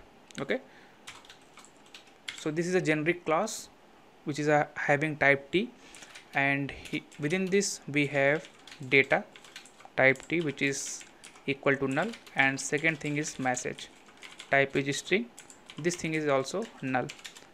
And within this I'm gonna create few classes. So we have loading, type is T, extend this with UI event, type is T. Okay, like this we have success, and in success case we receive data. Extend this thing with UI event and pass data, and lastly we have error type T, and in case of error we got a error message and pass that error message to our UI event. Okay, so this is our UI event sealed class. So import this and within our flow, first I wanna emit my UI event loading case, then I'm gonna emit my success case, and within this success we have data. So use my location repository, get direction, pass my start, destination and key. And if anything goes wrong here, so I'm gonna catch that exception, use our UI event error class and pass the message. So message is equals to it message to string, and I wanna execute this flow on dispatcher.io. okay, so this is our use case. Now I will provide this use case with the help of our module. So within our location domain dependency injection module, I'm gonna write a provide function. So provide function provide get direction use case. Okay, and the parameter for this is location repository, return type is get direction use case, return get direction use case, pass your location repository. So this is our use case. Okay, so our use case is done. Now it's time to create one more function within our repository that is used to get the actual location update to our screen, so that we will update our camera position, our tilt, our bearing, and apart from this we also update our route, or what are the remaining distance we have depending on the user current location. So we require a function which is purely give me the location updates that user is now here, now present here after some time. So in order to do that, within our location repository I'm going to create a function naming get location, and within this I'm going to pass a destination which is a type of lat long, and the return type of this thing is flow, and this flow is containing location event. Now this location event is a sealed class that I will create within our common event and result package. Right click Kotlin class / file, we have location event. Now this is a sealed class, and within this we have location. So location which is coming from android.location package, and within this I'm gonna create a class location in is progress, location in progress, not is progress. So within our sealed class, the first class that I will create naming location is in progress. So in this scenario we receive a location and extend this thing with location event and pass your location here. Okay, and one more thing, initialize this thing with null in initial case. Okay, so we have one state where we say location is in progress. Now second is user reach to the destination, so that means reach destination. Again extend this thing with location event and pass nothing. The last one is ideal case, so ideal location event. So this is our location event which contain 3 events. The first one is user in location is in progress, that means user actually running towards our restaurant. And the second one is reach destination, that means user reach to its destination. Third one is ideal case. So within our location repository I need to import this, and it's time to implement the get location within our implementation part. So within our data layer repository implementation, I'm gonna implement that function and start implementing it. So in order to implement this thing, we have use location provider client, request location update. Now this thing require two thing location request, location callback, and your looper. So I'm gonna create location callback. So location callback, type of object location callback, and within this we have on location result. So after I getting the result, the first thing I will change the name location result. Okay, Now here we have current location, and within this we have latitude and longitude. So I'm gonna update this thing first. So we are going to use a lat long, and within this I'm gonna use my location result locations get latitude. Second one is our longitude, so get the first element and its longitude. So our current location is updated. Now we are gonna use callback flow, and the type of this callback flow would be location event. Okay, now within our on location result I'm gonna use try send, use location event, and within this location event we have location is in progress, and pass your location within this. But the problem is, how do I know that we are not present in our destination? I mean, we are in the middle of our route. How do I know? So in order to know that we are present in the middle of our route or we reach to a destination, I'm going to create one more function. So private function is reach to the destination. Okay, so here I need to pass my current location and my destination. So I say current location as origin, type is lat long, and we have destination, that is a type of lat long, and the return type of this thing is boolean. Okay, so here I'm gonna create a array which is a type of float array, contain only one element, and I'm gonna use my location dot distance between function, and within this you need to pass your start latitude, start longitude, end latitude, end longitude, and you need to pass your float array. So in order to pass that, we are going to use our origin latitude, we are going to use origin longitude, and apart from this we have destination latitude and destination longitude. In place of array you simply pass your array.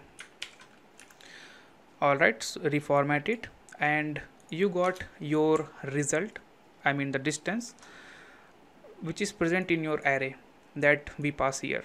So now if our array first element is less than or equal to 5f, that means we are present in our destination. So it will give you a true result. If it is not, it will give you a false result. So I'm gonna use this is reach to the destination function within our this particular function on location result. So if is reach destination, so I wanna pass my current location and I wanna pass my destination. If it is true, that means we reach to the destination, otherwise we won't. So I'm gonna use else, and within this else just pass this try send, and if we reach our destination, then I'm gonna use try send location event reached to the destination. Okay, in our location is in progress, I'm gonna use my location result dot location and pass our first result through this. Alright, so we did everything, we got our location callback. Now it's time to create a location request. So we have a location request dot builder, and within this you need to pass the priority. So priority is high accuracy and interval is 100 milliseconds. Apart from this we have to set up our interval in millis, so I wanna use 5 seconds here, and yeah, simply build it. Now use this location request and location callback within our request location update. So here we need to pass location request, location callback, and I am not using any looper, so pass null in place of looper. And if everything is done, we are gonna use await clause and use our fuse location product client and remove our location callback. So remove location updates and pass your location callback here. So this is a complete implementation of our get location function, which is present in our location repository. Now we are going to use this thing within our view model, or you can say Google Maps view model. So now we will create a use case for this location thing. So within our domain layer use case, I'm gonna create a class, and that class name would be get location updates use case. And within this, I'm gonna use constructor injection, private val location repository, and operator function invoke. Just need to pass our destination, type is lat long, and I'm gonna utilize my location repository dot get location, pass our destination in it. Okay, so this is our very simple use case for this location update thing. Now it is a time to write our Google Maps view model, which we are going to use in our Google Map screens. So within our presentation layer, we have Google Map package, and here I'm gonna create my Google view model. Okay, so this is a class, and that class extend with view model, annotate this thing with hilt view model, and I'm gonna use constructor injection here. So inject constructor private val. So basically we have two use cases. The first one is used for location update, and the second one is used to get the direction route basically. So we have get location update use case, private val get directions use case. Now I will inject these two within our view model. Now I'm gonna create one function, and that function name is get location updates. Here I'm gonna pass my destination, type is lat long, and within this I wanna use my get location update use case, pass my destination, and start collecting the latest changes. So because this thing is executable only within our Kotlin scope, so I'm gonna use my view model scope dot launch and put this thing within our Kotlin scope. Now it works well. So in order to store the location event, I'm gonna create a private val current location, type is mutable state flow, and the type is location event. Okay, mutable state flow, and I'm gonna use location event dot ideal for its initial value. And within this we have current location that we are gonna expose to our map screen. This is a type of state flow location event get current location. Okay, so I think this is a wrong. Okay, now it's good. So this current location is actually telling us the current location. So I'm gonna use this variable here and store the current value. The second function is actually used to get the route. So get directions, and within this I wanna use my get directions use case, and the requirement of this particular use case is start point, destination point, and the API key. So I'm gonna pass start, type is lat long, we have our destination, and lastly we have our key, type is string. Now simply pass everything here. So we have start, destination, and key. Okay, so after getting the result, you will collect the latest emission. Because this correct latest require a Kotlin scope to execute, so I'm gonna use my view model scope dot launch and put everything within this. Alright, so now I will create a variable private val underscore route points, type is mutable state flow, and we have here direction details. So this thing will contain the direction details, and initialize this thing with mutable state flow direction details.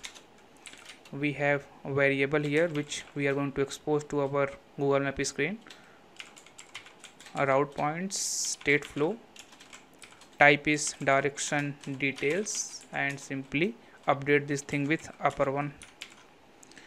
Okay, so now this route point is gonna update with our latest emission. Okay, so alright, so here we have UI event, so we need to check its type. So when it is loading, error or success. So we have loading, we have error, we have success. So during the case of success, we are gonna update this thing. Okay, so it dot data, which is not null. Yes, so this is a complete implementation of our Google view model. Now this view model is used in our Google Map screens. To implement our Google Map screen, so go to your presentation module, and within this presentation we have Google Map screen. Now within this Google Map screen, I need few parameters like nav host controller, and I want my view model, and lastly I want a place details, which we had already fetched with the help of places API within our places screens. Okay, so now I'm gonna pass that particular details from place screen to our Google Map screen. So go to your place screen, and here if you remember, we attached a click listener to our list item over here. Okay, we got a complete detail based on the place ID, and after getting the result we invoke this particular lambda expression.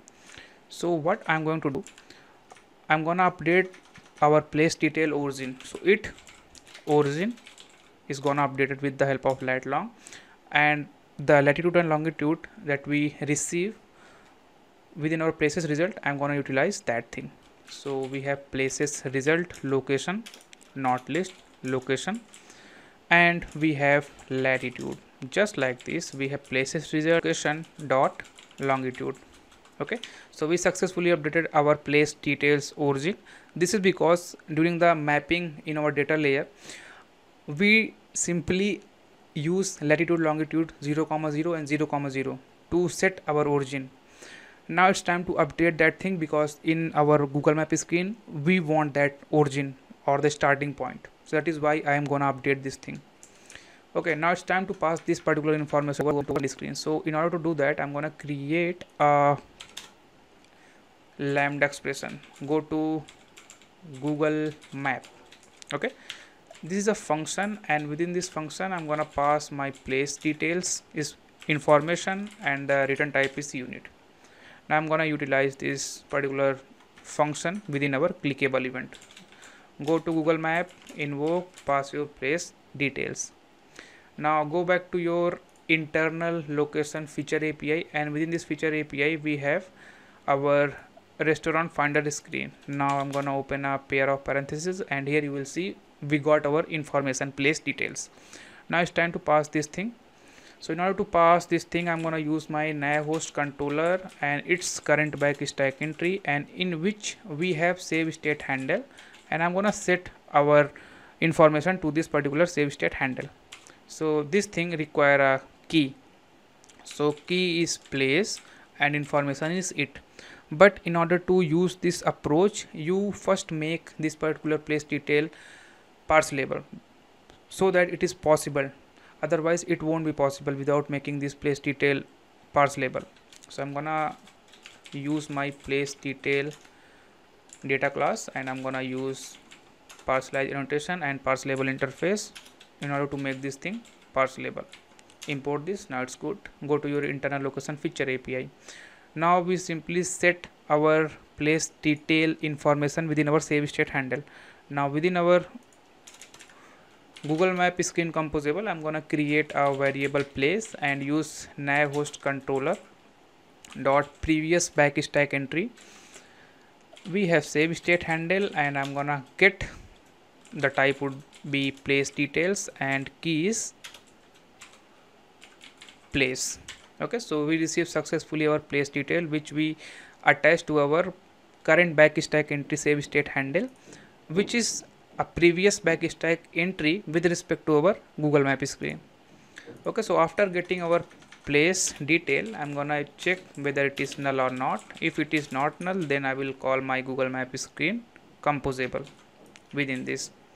Okay, so now the parameter that I need to pass within this Google Map screen is nav host controller and our view model. So view model is not created yet, so I'm gonna create a simple view model hilt view model, and the type of this view model is Google view model. Simply pass that view model, and lastly you need to pass your place details. Okay, so now we have Google Map screen, and within this screen we have our place detail information. So basically we have a starting point, we have destination, we have restaurant name, we have deliveries available or not, everything we have in this particular screen. So now it's time to implement our Google Maps. This I'm gonna create few variables that I will consume within this function. So the first variable is current location, that is initialized from our view model current location, and I'm gonna collect this mutable state in a form of state. Second one is our route, which will contain the information of our route. A view model route point, again I'm gonna collect this thing in a form of state. And I require one more variable which basically contain the information of our destination, and that is coming from our place details. Alright, so after getting all this information, I'm gonna use launch effect, execute this particular launch effect for once. That is why I use key as a unit. Now within this coroutine scope, I'm gonna call our view model get location updates function. Requirement of this function is our destination. Alright, so as you know, current location is basically a sealed class that contains 3 more class in it. So that means I'm gonna use one expression here. Our current location value has a type of ideal. Second is in progress. Third one is reach to the destination. So for the time being I am working with this location is in progress state. So within this state I'm gonna use my current location value, and we have location. I'm gonna check whether it is null or not. If it is not null, then I'm gonna execute this block, call this thing location. Alright, so the first thing which I'm gonna do within this block is a camera position up state. So remember camera position state, and I'm gonna open a pair of parentheses. Within this we have position, and that position is updated with the help of camera position. So I'm gonna update our position with the help of camera position. We use its builder. Now we have few parameters that I want to show you an image, and on that image I will explain you what are the things. Like we have zoom, we have bearing, and we have tilt. Okay, and lastly we have our target, and simply build it. Okay, so I'm gonna tell you about zoom, about bearing, about tilt, about target. So just look into this image. Okay, so this is an image. The plane is representing our earth. We have a target. So here you will see this is our target, and this is the intersection of our perpendicular which is coming from our camera. So you will see this one. Okay, so this is a perpendicular to our plane from camera, and the angle is subtended from this axis to the target. Okay, so the line from camera to our target, so this will subtend some angle from this perpendicular, that is called tilt.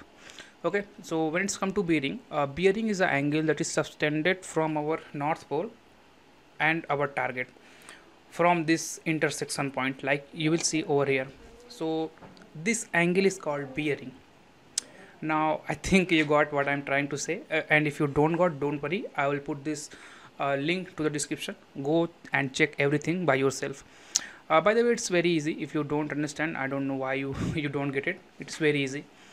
And when it's come to zoom, in the bottom you will see the zoom. So the value of this zoom representing, if you put 1, it will show you the whole world. If you put 5, it will show you landmass, continent. If you put 10, it will show you city, a street for 15, a building for 20. Okay, so within our application, the zoom level which I prefer is 17f.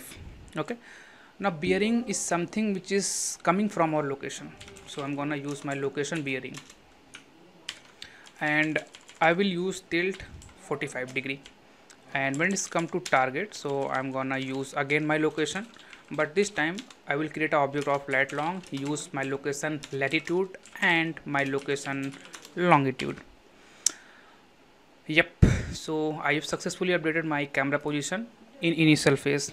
Okay, now what will happen if we update our position, current position, like if I present on 0 comma 0, now if I move to 0 comma 1 or 0 comma 2, whatever. So how do I update my camera position?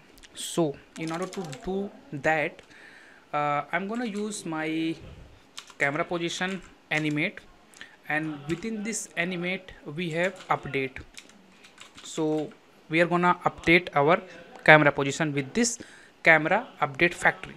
So we have camera update factory, and within this we have new camera position. Okay, and the second parameter within this animate is the duration. Okay, the animation duration. So I'm gonna choose 1 seconds.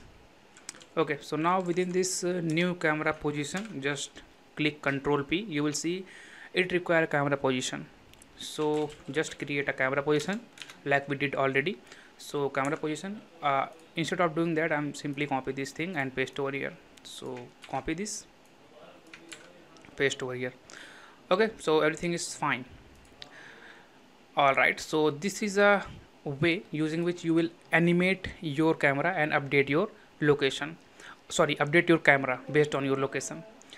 So this animate is a function that will execute within a coroutine scope. So I'm gonna create a scope for that. So while scope,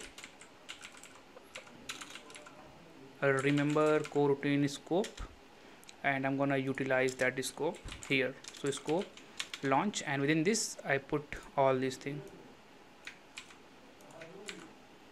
Okay, now we hit our initial phase of camera position. We did, if our location got update, then we update our camera position. Now we also need to show the polyline in our map, like from current position to the restaurant we want to show the polyline. So in order to do that, I'm gonna use my launch effect, and this launch effect is basically based on our current location value. If our current location value change on that occasion, we are going to execute this block, and within this block we have view model get direction. So basically this will provide you the route points, and within this we have start. So within our start, I'm gonna use my lat long. We need to pass our location latitude here and location longitude here, and we have our destination. So in place of destination, just pass your simple destination. Oh sorry, I passed my destination within this latitude and longitude, so sorry for that. Pass your destination over here, and lastly you need to pass your key. So I pass empty string. Cool. So based on our current location, if our current location updates every time, we trigger this get direction. Now if our route is updated, so we need to update our polyline. So in order to do that, I'm gonna use again a launch effect, and in this time I'm gonna use my route value. If this route value will update, so on that occasion I'm gonna first update my camera position and then update my Google Maps polyline, so which I will create. I'm not creating that thing yet, so I will create that thing too. Okay, so everything is done. Now within this launch effect, I'm gonna use Google Map. Now requirement of this Google Map is modifier, so I'm gonna use modifier fill max size, and we have our camera position. So camera position is coming from our camera position. So camera position state, I think, yes. So we have camera position state, and within this camera position state I'm going to send my camera position which I created over here. Okay, now open a pair of parentheses, and within this I'm gonna attach my polyline. So polyline, requirement of this polyline is points. So the point is present within our route value points.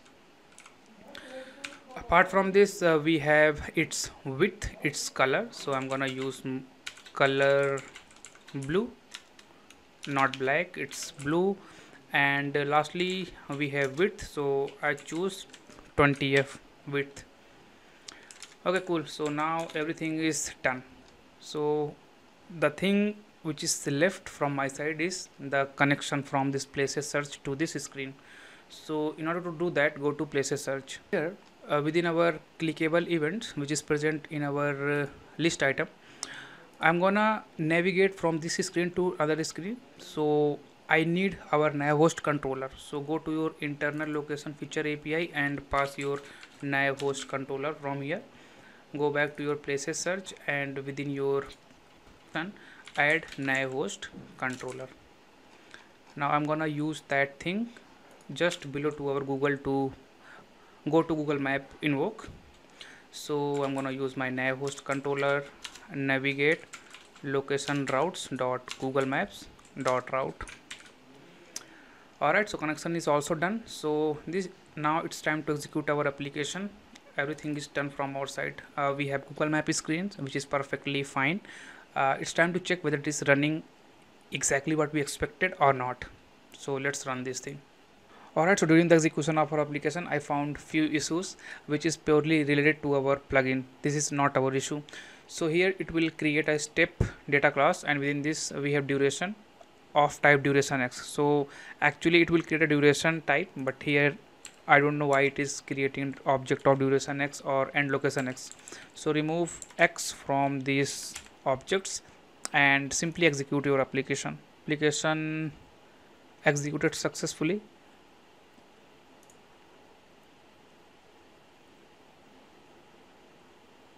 Alright, so this is our search screen. So I'm gonna click on these three dots and it will open this interface. So within this interface you select location, and within this single point tab you're gonna choose any location which is very near to you. I'm choosing this one and set my current location of the simulator to this. Cool. Now I'm gonna type a restaurant which is very near to me. So Kisori is a very near restaurant from my current location. So I'm gonna type this and there we go. We have this restaurant. I'm gonna click into this and yes, this is a route. Now I am going to start moving to this restaurant. So I'm gonna play my route. So here you will see we have a route tab. Click on this route and you need to search the Kisori. So I got this Kisori restaurant. Click into this, start our route. Go back to your single point again, select this location, copy the location address from here, go back to your routes and put it your start destination. Alright, now choose your speed, it's up to you. So I am gonna choose 2x and play my route. So it will update our location, and based on that location our route is also start updating.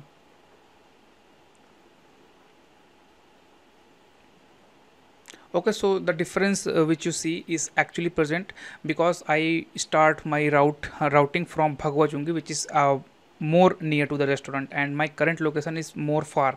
So that is why it will start from the middle of this route. So there is no problem with our logic. Our logic is perfectly fine. There is a few issues regarding this route, so that is a case.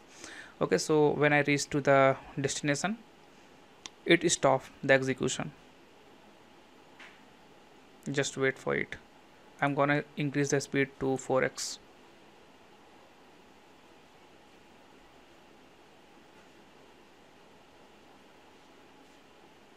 Okay, so this is a use of bearing. Actually the camera is present just behind you, and all of this camera moving part is handled by our bearing. So that is why bearing is so important. Alright, so we successfully reached to our destination. Okay, so this is a thing which we have done it perfectly. So now it is a time to insert all of our place detail in a local database. So in order to create a local database, we are going to use a room database library for that app database present in our application module. Now this is because application module knows all of our feature module. So any data object which is specific to any feature is available in app module, and by doing this we are very easily provide all of the implementation for data access object. And apart from this, with the help of dependency injection, we also provide the data access object to our application, so that we inject anywhere we need, like fragment, activity, use cases.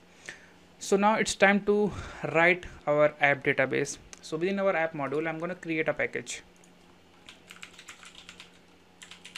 app database, and within this app database I'm going to create a abstract class naming app database. Okay, extend this with room database and make sure to convert your normal class to abstract, and annotate this with database. Within this we have entities which we are gonna insert in our room DB. So in my case we have place detail. Need to pass our version code, which is version number, which is 1, and I don't wanna export my schema, so I'm gonna use export the schema as a false. Within this I'm gonna create a companion object, and within this I'm gonna create a function get instance, pass context here, import this context. Return type would be app database, return room database builder, pass your context, your database type, and your database name. So I just simply call DB, and I don't want to write any migration, so I want to use fallback to destructive migration and simply build it. Okay, so this is a normal application database in our case. Go to your location feature domain layer, and within this I'm gonna create a package. That package name would be a room, and I'm gonna create a interface, or you can say data access object. So location DAO, this is an interface, and make sure to annotate this interface with DAO.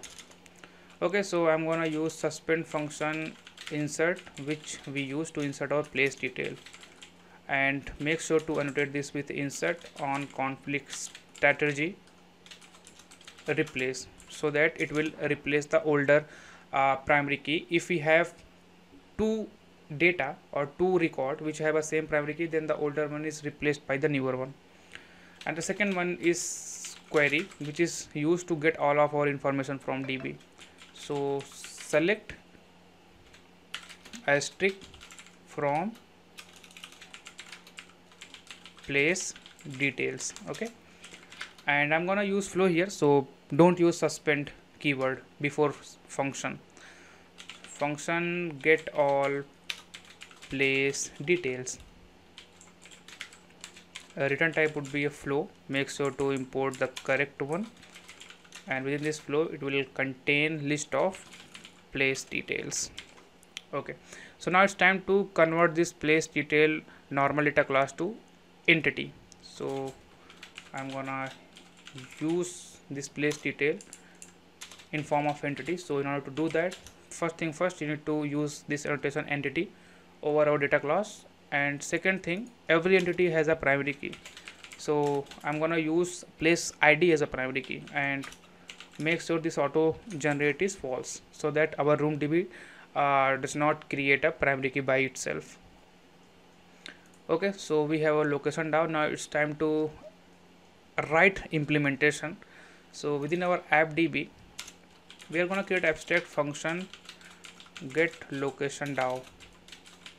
So the implementation is written by our room library. We don't take care of this thing. So location DAO. Okay, so now it's time to use dependency injection and provide all these things.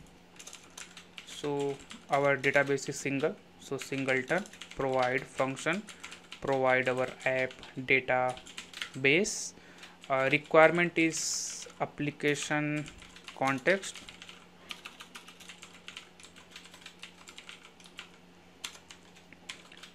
return type would be our app DB. So return app database dot get instance, pass your context. Okay, just like this I'm gonna create one more function which provide our location DAO.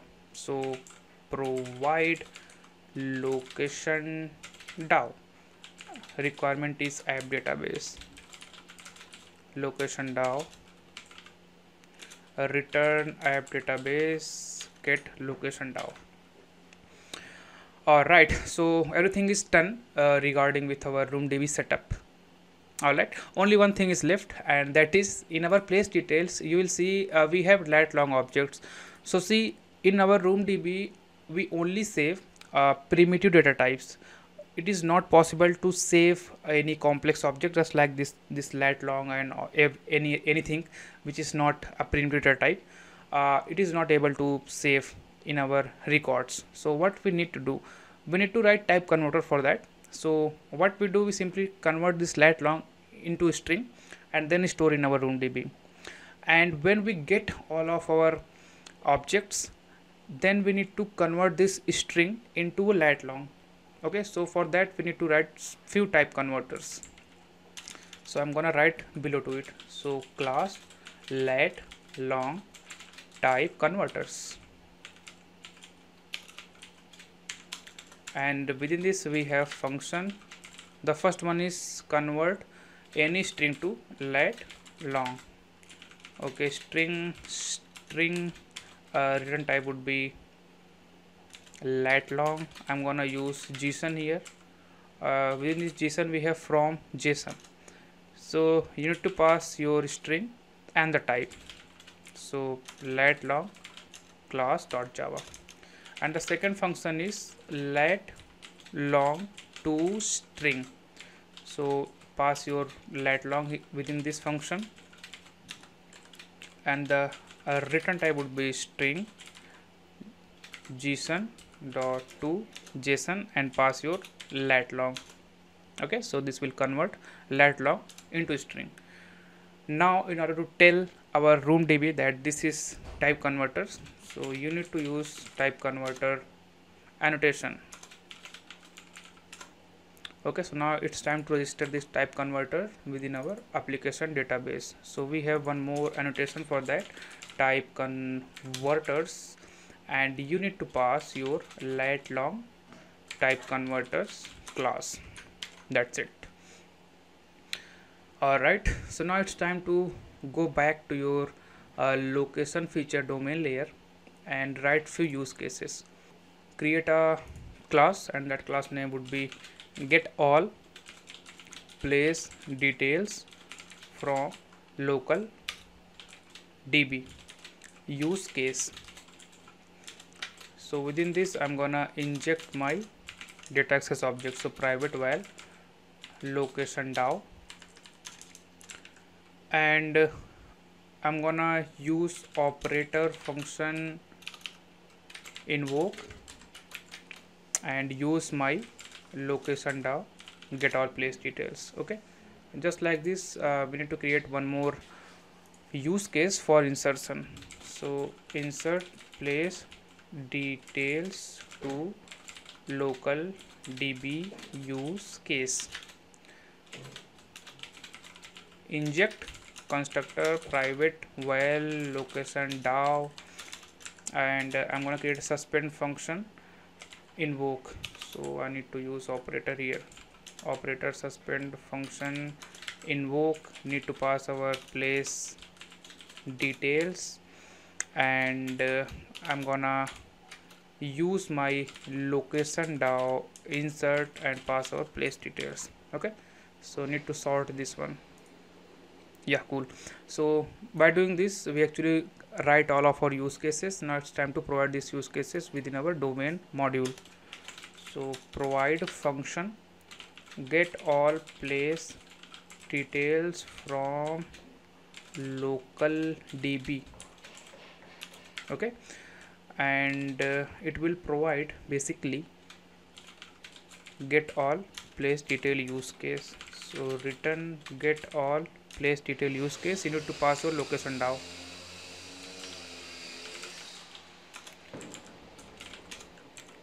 Just like this we need to pass our other use case, so which is insert place detail use case.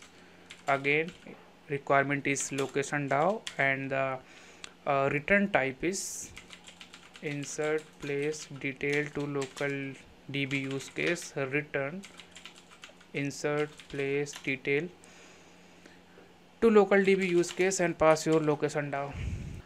So now it's time to use these two use cases in our presentation layer. So go to your presentation layer, and here within our screen we have Google Map. Go to your Google View Model, and first thing, just use private while insert place detail to local db use case and create a function insert place details. I'm gonna use my view model scope dot launch, and after that I'm gonna use my insert place detail to local db use case and pass my place details. Okay, so this is by doing this it will store our place detail in roomdb. Okay, so now it's time to use this thing within our Google Map screen. Alright, so when we reach our destination, I'm gonna use view model insert place detail and pass our place. Okay, and after that I'm gonna use a toast message. So toast dot make test, I need to pass a context, so I don't have context within this composable, so I need to create context. So context local context dot current. Now I want to use that context here. I need to pass message that reach to the destination. Okay, so I need to pass the duration, so which is toast dot length long, and simply show it. Alright, and after that I'm gonna use my nav host controller, and I wanna pop up stack, and I need to pass my destination. So my destination would be this place search, this one place search. So here if you see in our composables, we're gonna use this location route. So we have location route Google Maps dot route, we have location route places search route. So I'm gonna use this places search route and go to our Google Map screen and pass here. Okay, so this is our route, so need to check. So you can pass your route. The second one is inclusive. So yes, I wanna pass this true because I want to remove the Google Map screen and places search screen from our back stack. Okay, so that is why I am passing this inclusive is equals to true. Alright, so when we reach to the destination, we simply inject, or you can say save our all of the details for the destination in our roomdb. Now it's time to use that information and show to our user on our dashboard screen. So go to your dashboard feature, and here we have presentation. Now this presentation doesn't know about location domain layer, so we need to connect that. So here within its build.gradle, I'm gonna use location domain and sync it. Go back to our dashboard feature presentation, and within this I need to create view model. So I'm gonna call this home view model. This is a class, and this class extend view model. Okay, hilt view model, and I'm gonna use inject constructor private while get all place detail from use case, and simply I'm gonna create a variable list and use this get all place detail from local db use case. Okay, yeah, that's it. Now it's time to use this list within our home screen. So within our home screen I'm gonna pass nav host controller home view model, these two things. Okay, so now it's time to use this home screen within our navigation thing, internal dashboard movie API. So here within our home screen we need to pass two things, nav host controller and the home view model. So we already received this thing. and home view model is not created yet, so I need to create one. So home view model, this is generated with the help of hilt view model. Need to pass our type, which is hilt view model, and pass your home view model. Okay, yeah, that's it. This is all for our navigation setup. Now go to your home screen. Within this home view model we have list, so I'm gonna create a variable again calling this thing is list home view model dot list dot collect as state. Okay, and when it's come to initial, just pass empty list. Yeah, that's it. So I'm gonna write my UI then. So I'm gonna use scaffold, and here we have top bar, and within our top app bar import this top app bar, and within this top app bar I'm gonna give title as a text home page. And apart from this, let me just reformat it.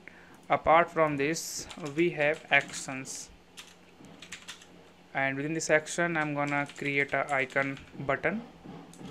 So we have on click, and within this I'm gonna use a icon. Import this icon. I'm gonna use this image vector one. So icons dot default dot search, and the content description is null. Alright, so yeah, that's it for our top app bar. So this top app bar is experimental API, so I need to add this annotation on the top. Alright, so I'm gonna use logcat to remove this error. This is because we don't use padding values, so that is why it will give me an error. Okay, so now it's time to check if our list value is empty or it is not. So if it is empty, I'm gonna create a box modifier fill max size content alignment is on the center, and within this I'm gonna create a text that no destination found. Import this modifier. Okay, so this is a case of when we receive a empty list. Okay, and when we don't receive a empty list, then I'm gonna create a lazy column, and within this lazy column I'm gonna use items, and within these items pass our list value. Let me import these items. Okay, so now we receive one by one our place details. So we need to create our list item. So I'm gonna create a location list item, and the input of this thing is place details. So I'm gonna create this composable below to it, location list item, and the input would be place details. Okay, and within this I'm gonna create a column. So modifier fill max width, and padding is 12 dp. Okay, and within this I'm gonna create few text and few spacers. So the first one is text. This is a starting point. So we got starting point from places detailed origin latitude and its longitude. So it origin longitude. Then I'm gonna use spacer modifier, and I'm gonna use height of 8 dp. Alright, so just like this I'm gonna show you the ending point, or you can say destination. It dot destination dot its latitude and its longitude. So it dot destination its longitude. just below to it we want some space, so I'm gonna use modifier. Its height would be 8 dp. Okay, then again I'm gonna use text, and this time I'm gonna use it dot its name. Okay, and on the starting I will call this thing as name. Again spacer of 8 dp, so modifier, we have height of 8 dp. Again we have text, and we're gonna check our it dot, we have a rating here, so a ratings which is coming out of 5, and on the start we call rating. Again I'm gonna use spacer, give height of 8 dp. Again a text, so this time the text would be a depend. So if our it dot delivery, if it is true, then we call this a delivery is available. If it is not, then no delivery available.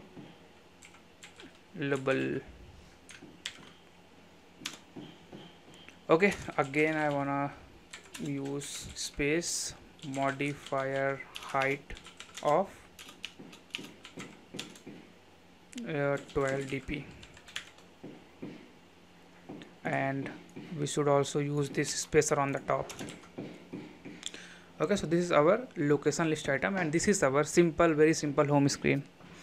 Okay, so now what will happen if we click in our icon button, then I want to use my nav host controller, navigate here. Yes, it is available. So location route, places search route. So basically when we click our search icon, we simply navigate to places search. Okay, so this is a very simple use case of this nav host controller. Alright, so now go to your app date application module navigation, and here we have main navigation. In our main navigation we need to change this location route, so click on this. You will see we have dashboard, we have location. So now it's time to set up our dashboard. So go to your main navigation again and just convert this location to dashboard, so that our first screen would be dashboard screen instead of our places search screen. Okay, so yeah, that's it. Now it's time to execute our application and check whether it is properly working or not, and if any error will be occur, then we will solve together, no worry. Our app executed successfully.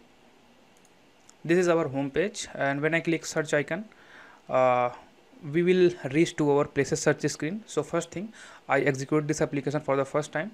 Then we need location permission, so I'm gonna give this permission, and after that I will click on these 3 dots which will open this UI, and by using this location thing you will update your emulator location. So I'm gonna update my current location of this emulator to Kisori Southern, and I will choose set location, so it will update my current location.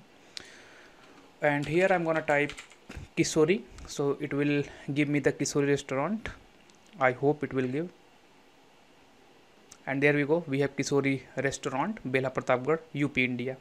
So I'm gonna click it, and it will start the direction API. It will call direction API, establish a route from Kisori Southern to the Kisori restaurant, and there you go, you will see all the direction thing over here.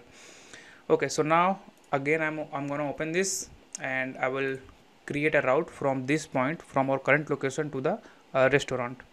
So I already did this from before executing the application. So this is our route, and I'm gonna start routing.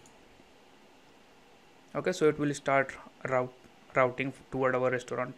So just like this, it will update our UI also. So after we finish our execution, the information is gonna save in our room DB, and will again reach back to our home page. So wait for the moment when we reach toward our restaurant.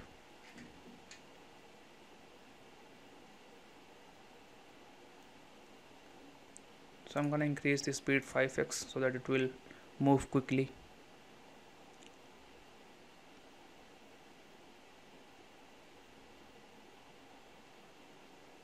Okay, now I'm gonna reduce my speed.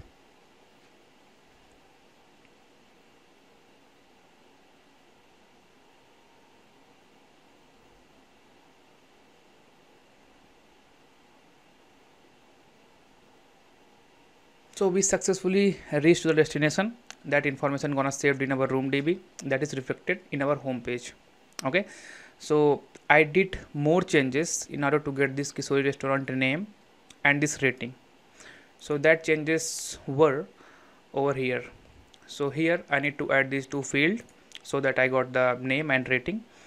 And one more thing, when you open this to domain function, you will see I update this thing with empty string. So what I need to do? Okay, so I'm gonna control click over here, so it will tell me I'm gonna use this thing over here, and within this to domain function I'm gonna pass my place ID.